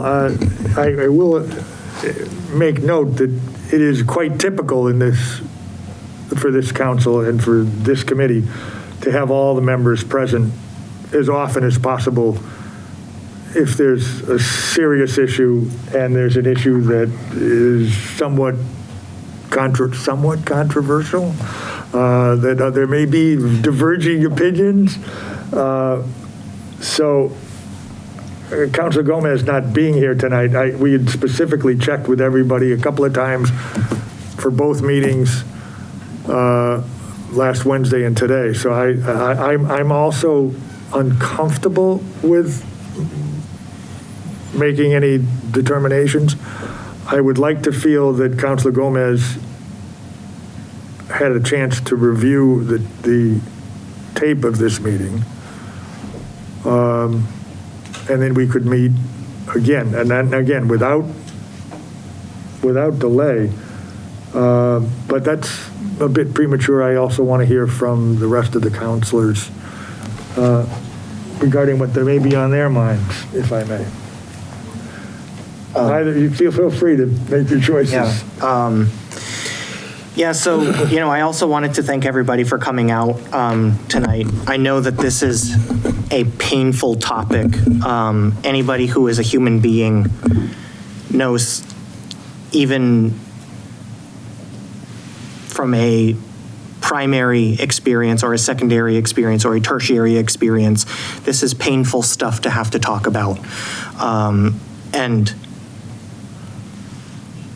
I think I can comfortably say that every person in elected office in Easthampton feels the level of discomfort that you all have conveyed tonight. No matter how we feel on one side of the topic or another, we are all human beings. We have seen what's been happening, and it's atrocious. You know, very early on, in perhaps it was mid-October, as a private citizen, I signed a letter. I think probably many of you were also on that letter as well, urging our members of Congress for a ceasefire. As a private citizen, I believe in peace. As a Buddhist, I believe in peace, and I believe in the cessation of violence. There is, however, this role that I have to play as a person who governs the city of Easthampton. And that is oftentimes in alignment with who I am as a person, and oftentimes it is in direct contrast with who I am as a person.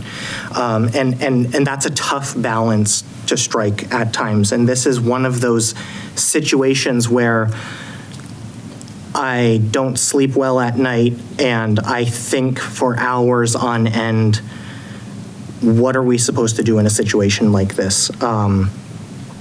You know, I have spoken in previous meetings, and I've emailed city councilors to say that I do think first and foremost, it's not the business of a local government to weigh in on the actions of international governments.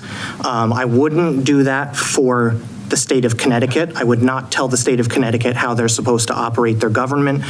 My role as a city official is to uphold the Constitution and the Charter of Massachusetts and Easthampton. So to me, that feels like an overstepping of the constitutional affordances that were given to me when I was sworn into office. Further, I also struggle with, you know, some elements of the resolution. You know, particularly it's, you know, who are we sending this to? Were we to pass it? Our representatives at the federal level have already called for ceasefires. So I think that they are trying their best to represent us. Elizabeth Warren and Ed Markey, I know early on, within the first week or two of October, after the attacks happened, already called for this. That's not true. Please, thank you. Just a few weeks ago, even our own vice president, I don't think that she went far enough, but she called for a ceasefire on live television. I saw the video. So all of this to contextualize and say, I recognize that there are people with actual authority and power to oversee these situations that are going on. And I think that we should, as private citizens, send that focus to the people who actually have the authority to weigh in on this situation. Now, all of that in the first bucket. The second bucket is, while I don't think that this is actually the business of the city of Easthampton to weigh in on international conflicts, my goal has always been, if we are going to do this, whether I think we should or not, that we need to convey the character of Easthampton, we need to convey our humanity, and we need to do so from a place of informed education on the actual scenario at play. I think many of us heard things today that we didn't know. You know, I didn't know the symbolism of the scarves that Palestinians wear. I also didn't know that for some Jewish people, that can be something that's scary. I don't understand why people can think that's scary, but I'm also not a Jewish person with fear. I'm also not a Palestinian person with fear. So this is hard for me to contextualize, and as a governing official, I want to make sure that if we're going to do this, that we do it right. I think that there is improvement on the language, and I think if we are going to do this process, the way that we should do it is by moving through the language of the ordinance and actually educating ourselves on what it means to pass a resolution like this. And there's two reasons why I think that we should do that. One, because it makes us a more informed council, and two, because it demonstrates to other communities around the United States that you don't have to just accept language and pass it. You can engage in an active learning process. I think it would be better for all of us to do that. So I'm not opposed to a ceasefire resolution. If it is the will of this committee to move it on to the full city council, then that is what we will talk about at that time. But I just think be mindful about the language that's here.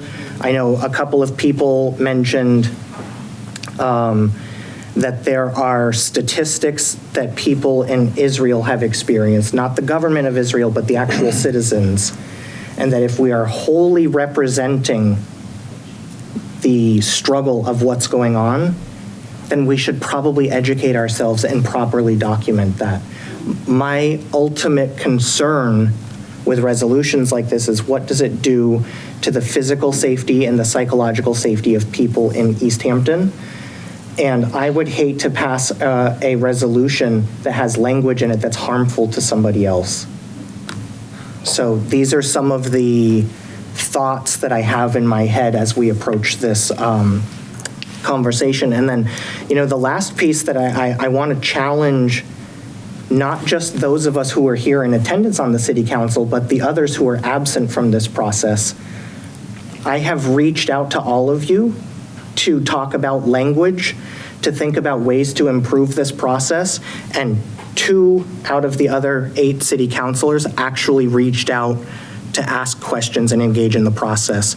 So if there are members of the city council who absolutely will not respond to an email because they don't want to engage in the process, we're not becoming a better council, and we're not making resolutions that are actually informative. I can't tell you both what to do with your vote, and I don't aspire to. If it were my vote, I would ask for a series of soon-to-be scheduled meetings where we can workshop the language, hear more from the public about what works and what doesn't work and why. I don't know how you all feel about having that kind of a workshop proposal, but I think this makes us a better community if we can do it together. And that's a sort of a brain dump of everything that I've been thinking over the last few weeks.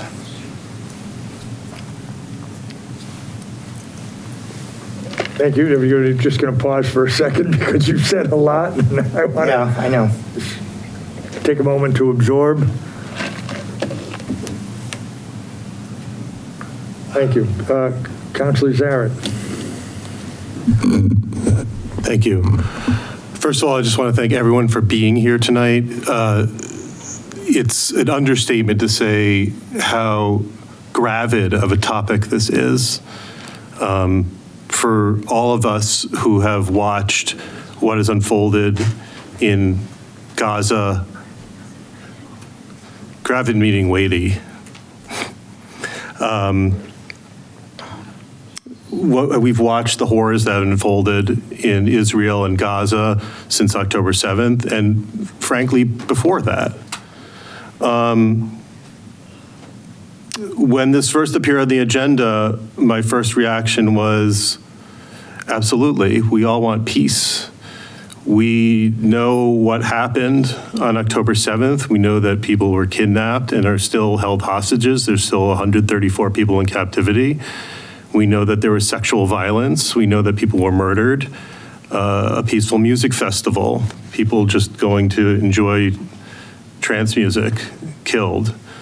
And we know what's resulted from that. Israel going on the warpath in saying that they're defending themselves, saying that they're on a hostage rescue mission, and rightfully so, wanting to eliminate a terrorist group that lives right next door to them, Hamas, who has ruled the Gaza Strip since 2007.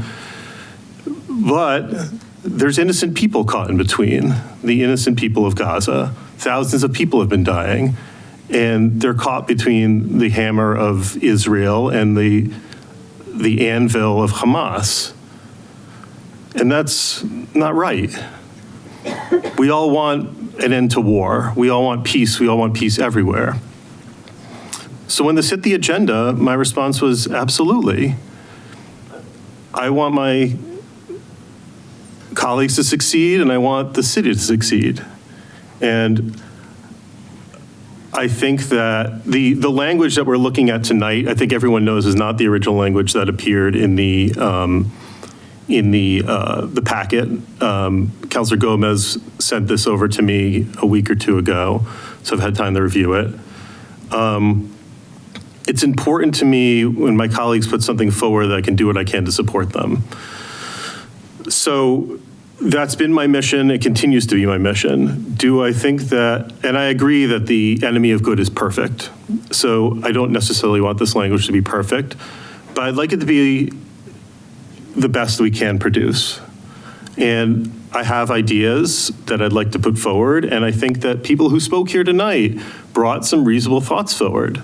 I think that the language as it exists now is very heavily weighted towards condemning Israel and the actions that Israel has taken in this conflict. I think it doesn't go far enough to talk about Hamas's atrocities or the fact that there are still people in captivity that we want home, or the fact that Hamas is a terrorist organization that has no right ruling peaceful people in Gaza. Throughout this conversation, I've been thinking a lot about certainly my identity. I hold a lot of hats here. That's, I think, literally something, well, I don't hold them, sometimes I wear them. I'm a member of the City Council. I'm a member of Easthampton.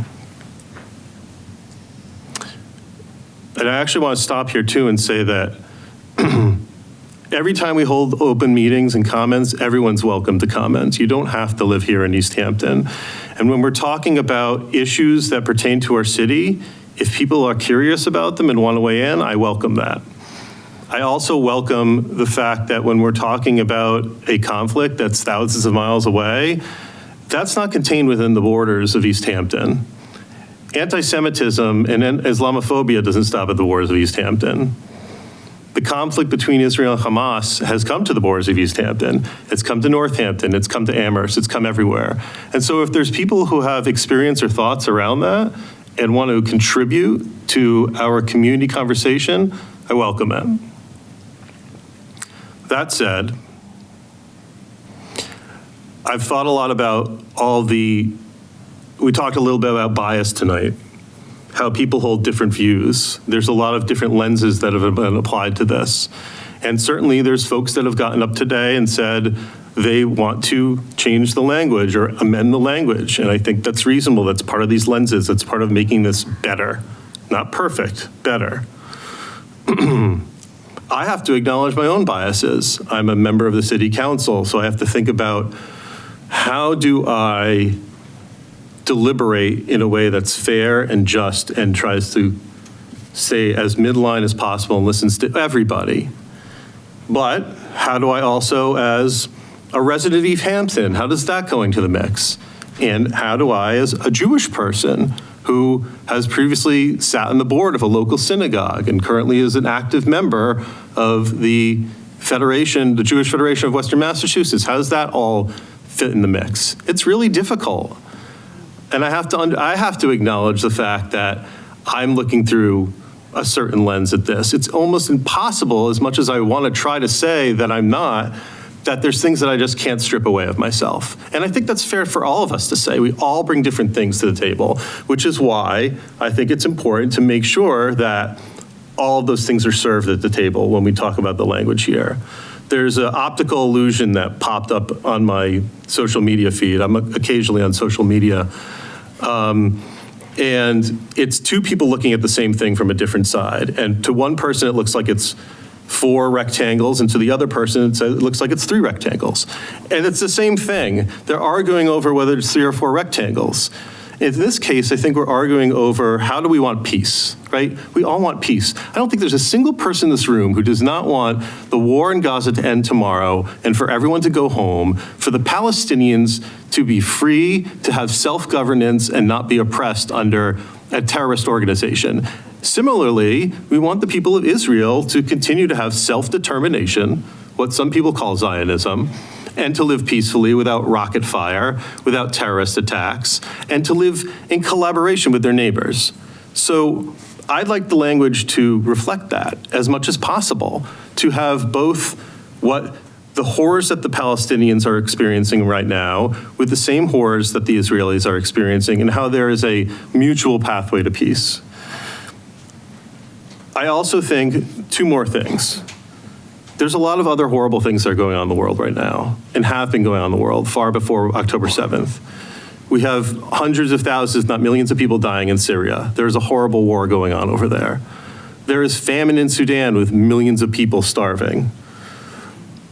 Just the other day, I think 200 some odd women and children were kidnapped in Nigeria by Boko Haram. We have an ongoing conflict in Ukraine. Hundreds of thousands of people dying, displaced, just like we're seeing in Israel and Gaza. Those lives are just as important as what we are seeing now in Israel and Gaza.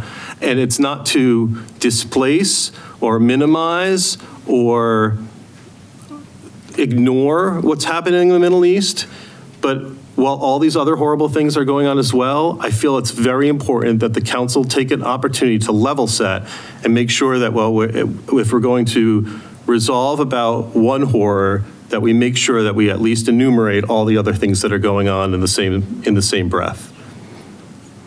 Lastly, and I mentioned this before as I talked about all the hats that I wear, my identity, Judaism is not a monolith, and we certainly realize that through this conversation. And it's been breaking my heart to watch how we are, while we respect and while a great part of our tradition is the Talmudic tradition, and like someone said earlier, you get 2 Jewish people, you have 3 opinions. It's been really difficult to watch kind of this delineation during this conversation of potentially determining who is a good Jew and who's a bad Jew. And I know that's not intentional, but it's been very hard and heartbreaking. And I think that if we need to figure out how we as a Jewish community and we as a community, a more broad community, are going to heal through this. Because there's certainly people who feel hurt on multiple sides and from multiple backgrounds, Jews, Muslims, Arabs, Israelis, Americans, other peoples of the world, other people of other ethnic and racial identities. And it's also important to me as well that the language that we create not only deals with something that's going on over there, but figures out what action we can take here. How are we going to educate people about the land of Israel and Palestine and Gaza and the West Bank and Jordan and Egypt and Lebanon and all these places that are surrounding it and what's happened there? And how are we going to create healing and respectful dialogue even when people disagree? And that's what's happening, and what's happened, not necessarily, not just in this room, but since October 7th, where there's potential for diametric opposition, and we have not figured out how to fix that without potentially, not saying it's happened tonight, but without name calling and without turning our backs to each other and walking away. And it's important when we have conversations like this that are so difficult and lead to so much pain potentially with the decisions that we make, that we have to bake into that ingredient as well. I think that's it. Thank you, Councilor Zarin. I will take a moment just to let that settle.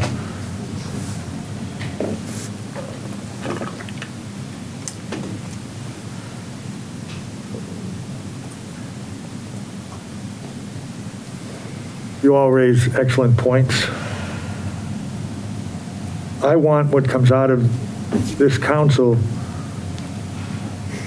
not necessarily to be perfect, but to be felt as the council participated fully. And there's a lot of homework on this. There's a lot of homework.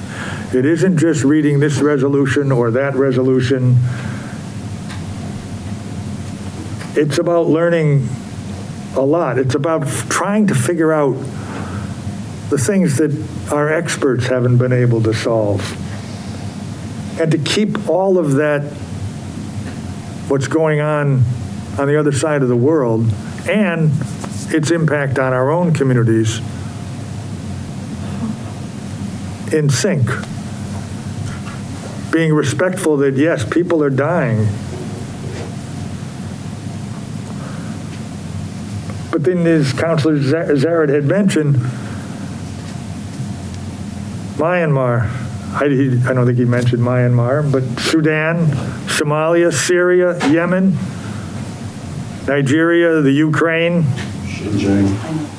We could go on and on. There are at least 45 conflicts in the world today where people are dying.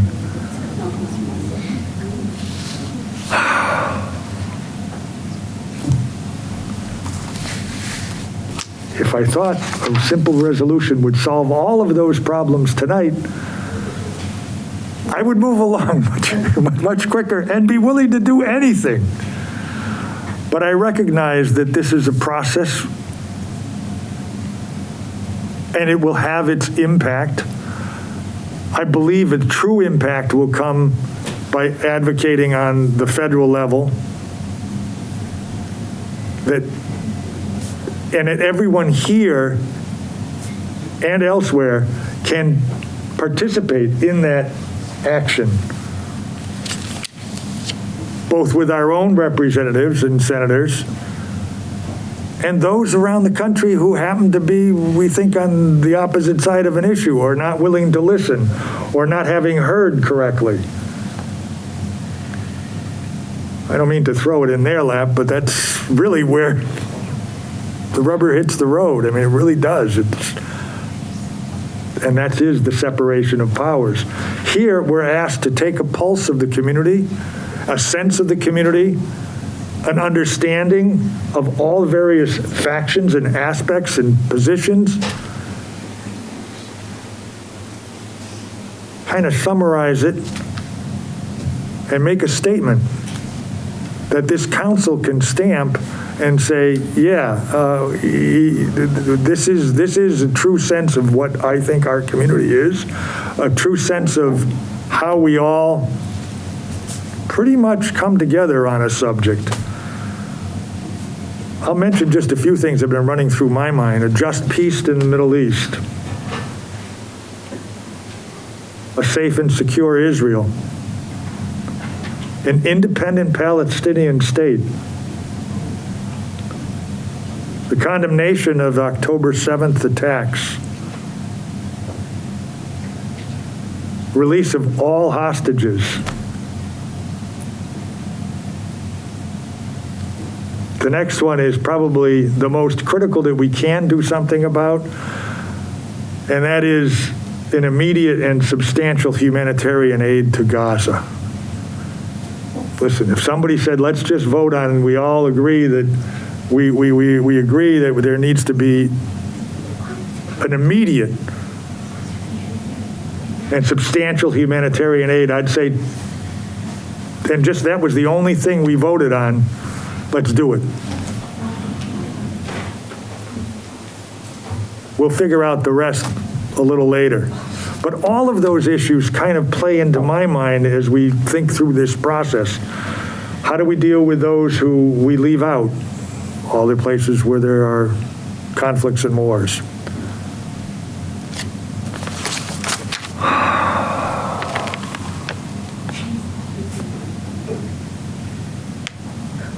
We all want peace. I guess I'm looking at, excuse me, there is no more, I'm not done yet, folks, but thank you for, but thank you so much for your comments. I appreciate that. We're not done. I want to be sure we cover all those bases. Councilor Denham. I don't know where to start, right? The first thing that comes to my mind when I am sitting here listening to this is a whole lot of privilege, right? The fact that there are people who do not look like me who are right now dying while we are trying to figure out and wordsmith language, right?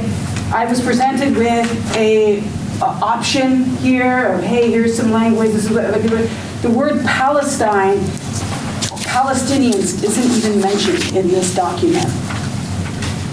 Other wars are, yes, absolutely, but the word Palestine, Palestinians, is not mentioned as an option, right?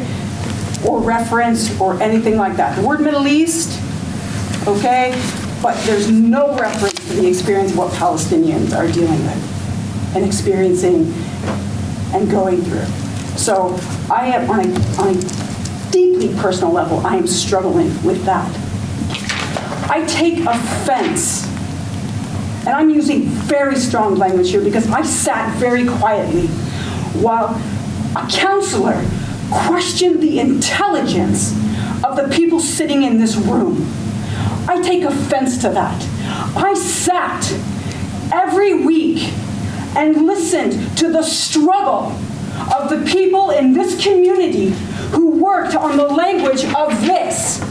And they reached out to counselors and asked for meetings in which there was not a response.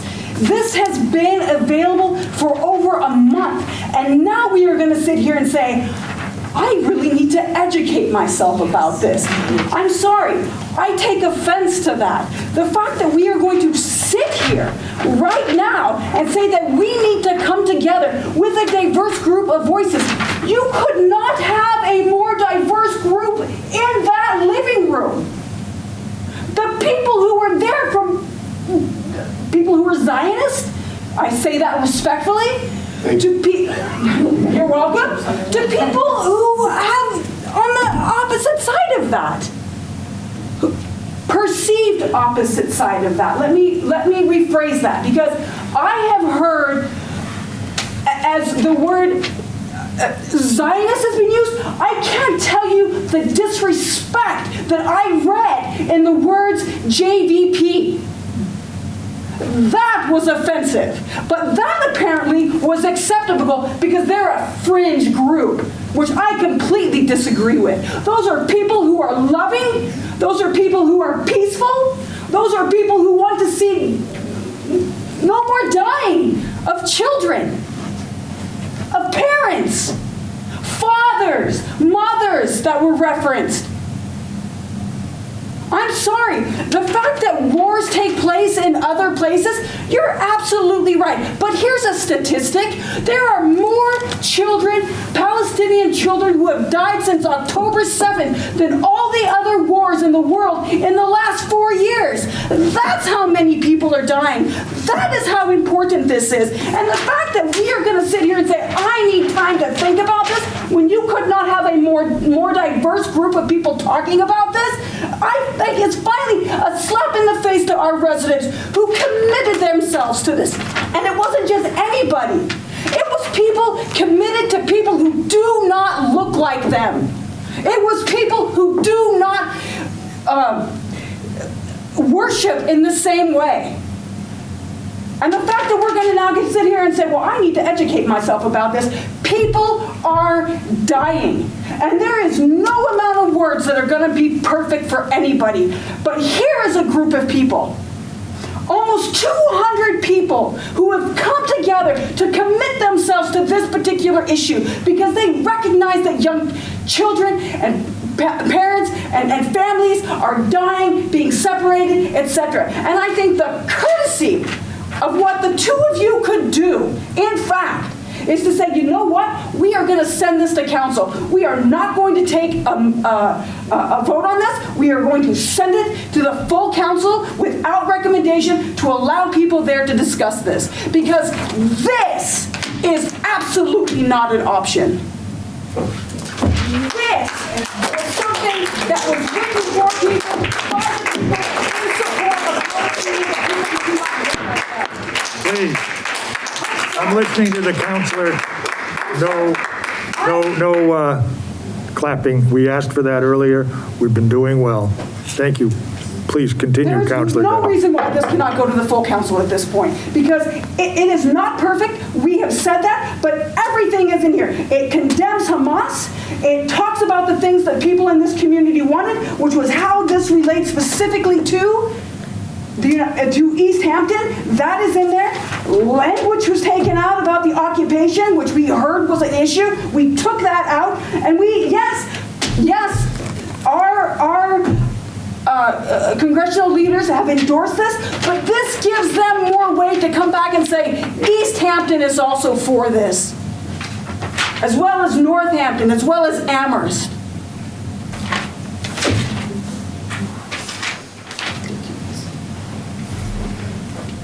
They worked hard for this. Send it to council. Thank you, Counselor Denham.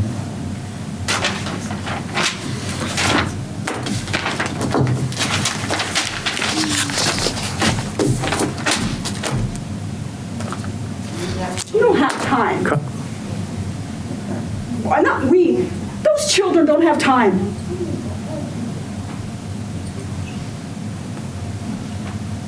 Counselor Terrell.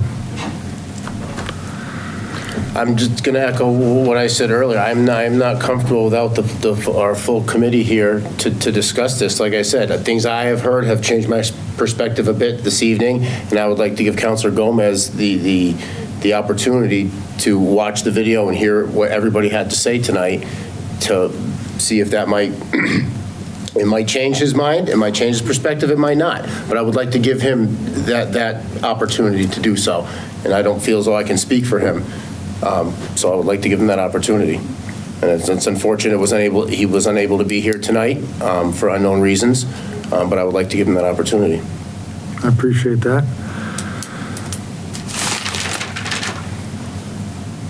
That being said, it is my inclination also to go along with the way we've proceeded in every other issue like this, and that is to have 3 counselors at this meeting.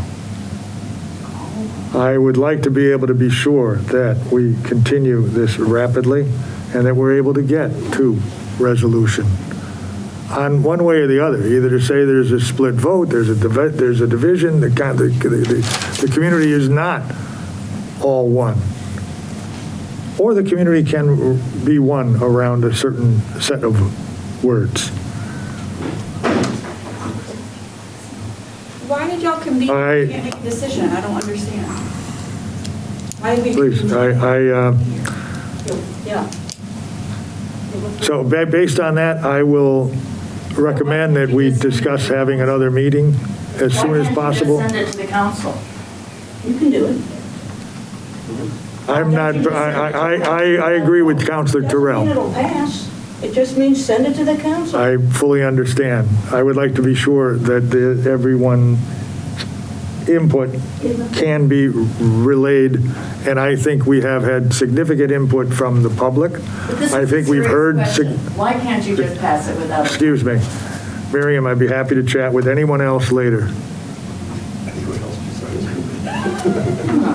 I would entertain a motion to continue.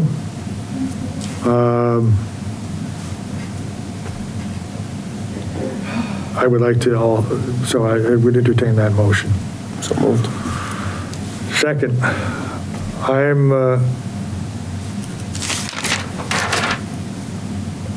going to vote yes. Councilor Terrell? Yes. Yes. Shame on both of you. Silent. That being said, when is the next earliest time that we can discuss this matter? Whatever you want to say. I would say Monday next week. Monday or Wednesday? Monday or Wednesday? Are we running into other meetings of the council on Monday? Does anyone know? Wednesday is finance. I don't have anything. Do you want me to pull up the calendar? Yeah, if you wouldn't mind pulling up the calendar. Mr. Chairman, can I ask just a clarifying question? Please do. We don't have a motion on the floor. Expediency is important here, and also there's definitely been a lot of both people of the public and people who spoke on the council side that may want to make some recommendations. Email them to you and copy the clerk for the sake of. I think if there are any specific comments or recommendations or language, I think that makes sense to be able to email them to us and to the city clerk. Okay, I'm just looking at the website so I can. That would be to Councilor Gomez, Councilor Terrell, and myself. And in fact, it doesn't hurt to send to all the councilors. Correct. But I would caution the councilors not to maintain a quorum on a subject that's before the council. So next week, if we had been able to speak freely without having to abide by quorum rules, I think it would be much easier to get business done. But that's not the way this business is done. We are bound, and I will be sure that we follow those rules. Councilor Zaret, once again. Thank you, Mr. Chair. So in the evening next Monday, there are two meetings. There's Concom at 6 p.m. in room B, and there's Manhattan Rail Trail at 7 p.m. in room 1, so there's nothing up here. Why don't we keep the schedule? What about the 27th, like we had been? Would that not be an option, Wednesday the 27th? Wednesday the 27th, and go to, well, that is our next scheduled. Oh, I see what you're saying. Right. I'm sorry, let me look that up. If we think we can get through the language and be able to perhaps make some recommendations at that time. I'm not opposed to Monday, Wednesday. Yes, you're already scheduled on Wednesday. We're yes. scheduled on Wednesday. So with our topic will change then on Wednesday, the 27th, 6:30, and I suspect it will be in this room. This room or downstairs? This room? We could start downstairs. Well, I'll check with Barb. Okay. I'm not sure how many folks, but I do see this as getting through the document and being able to send something to the full council, if that is the choice we choose to do. Absolutely. Today was the day to hear from everybody, and I think we listened very carefully. And I thank you all for your thoughts. In all due respect, you've elevated yourself to the levels of my standards. Excuse me, I'll be happy to talk with you after the meeting. Please, if you could just wait a moment, we'll close up, and you're welcome to say. I'll be happy to wait, but. Please do, I'd love to hear. Has been made by you.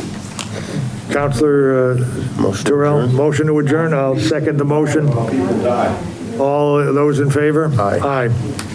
So I sent We could, please, we're gonna stop the recording, hopefully, and close off the meeting. Thank you.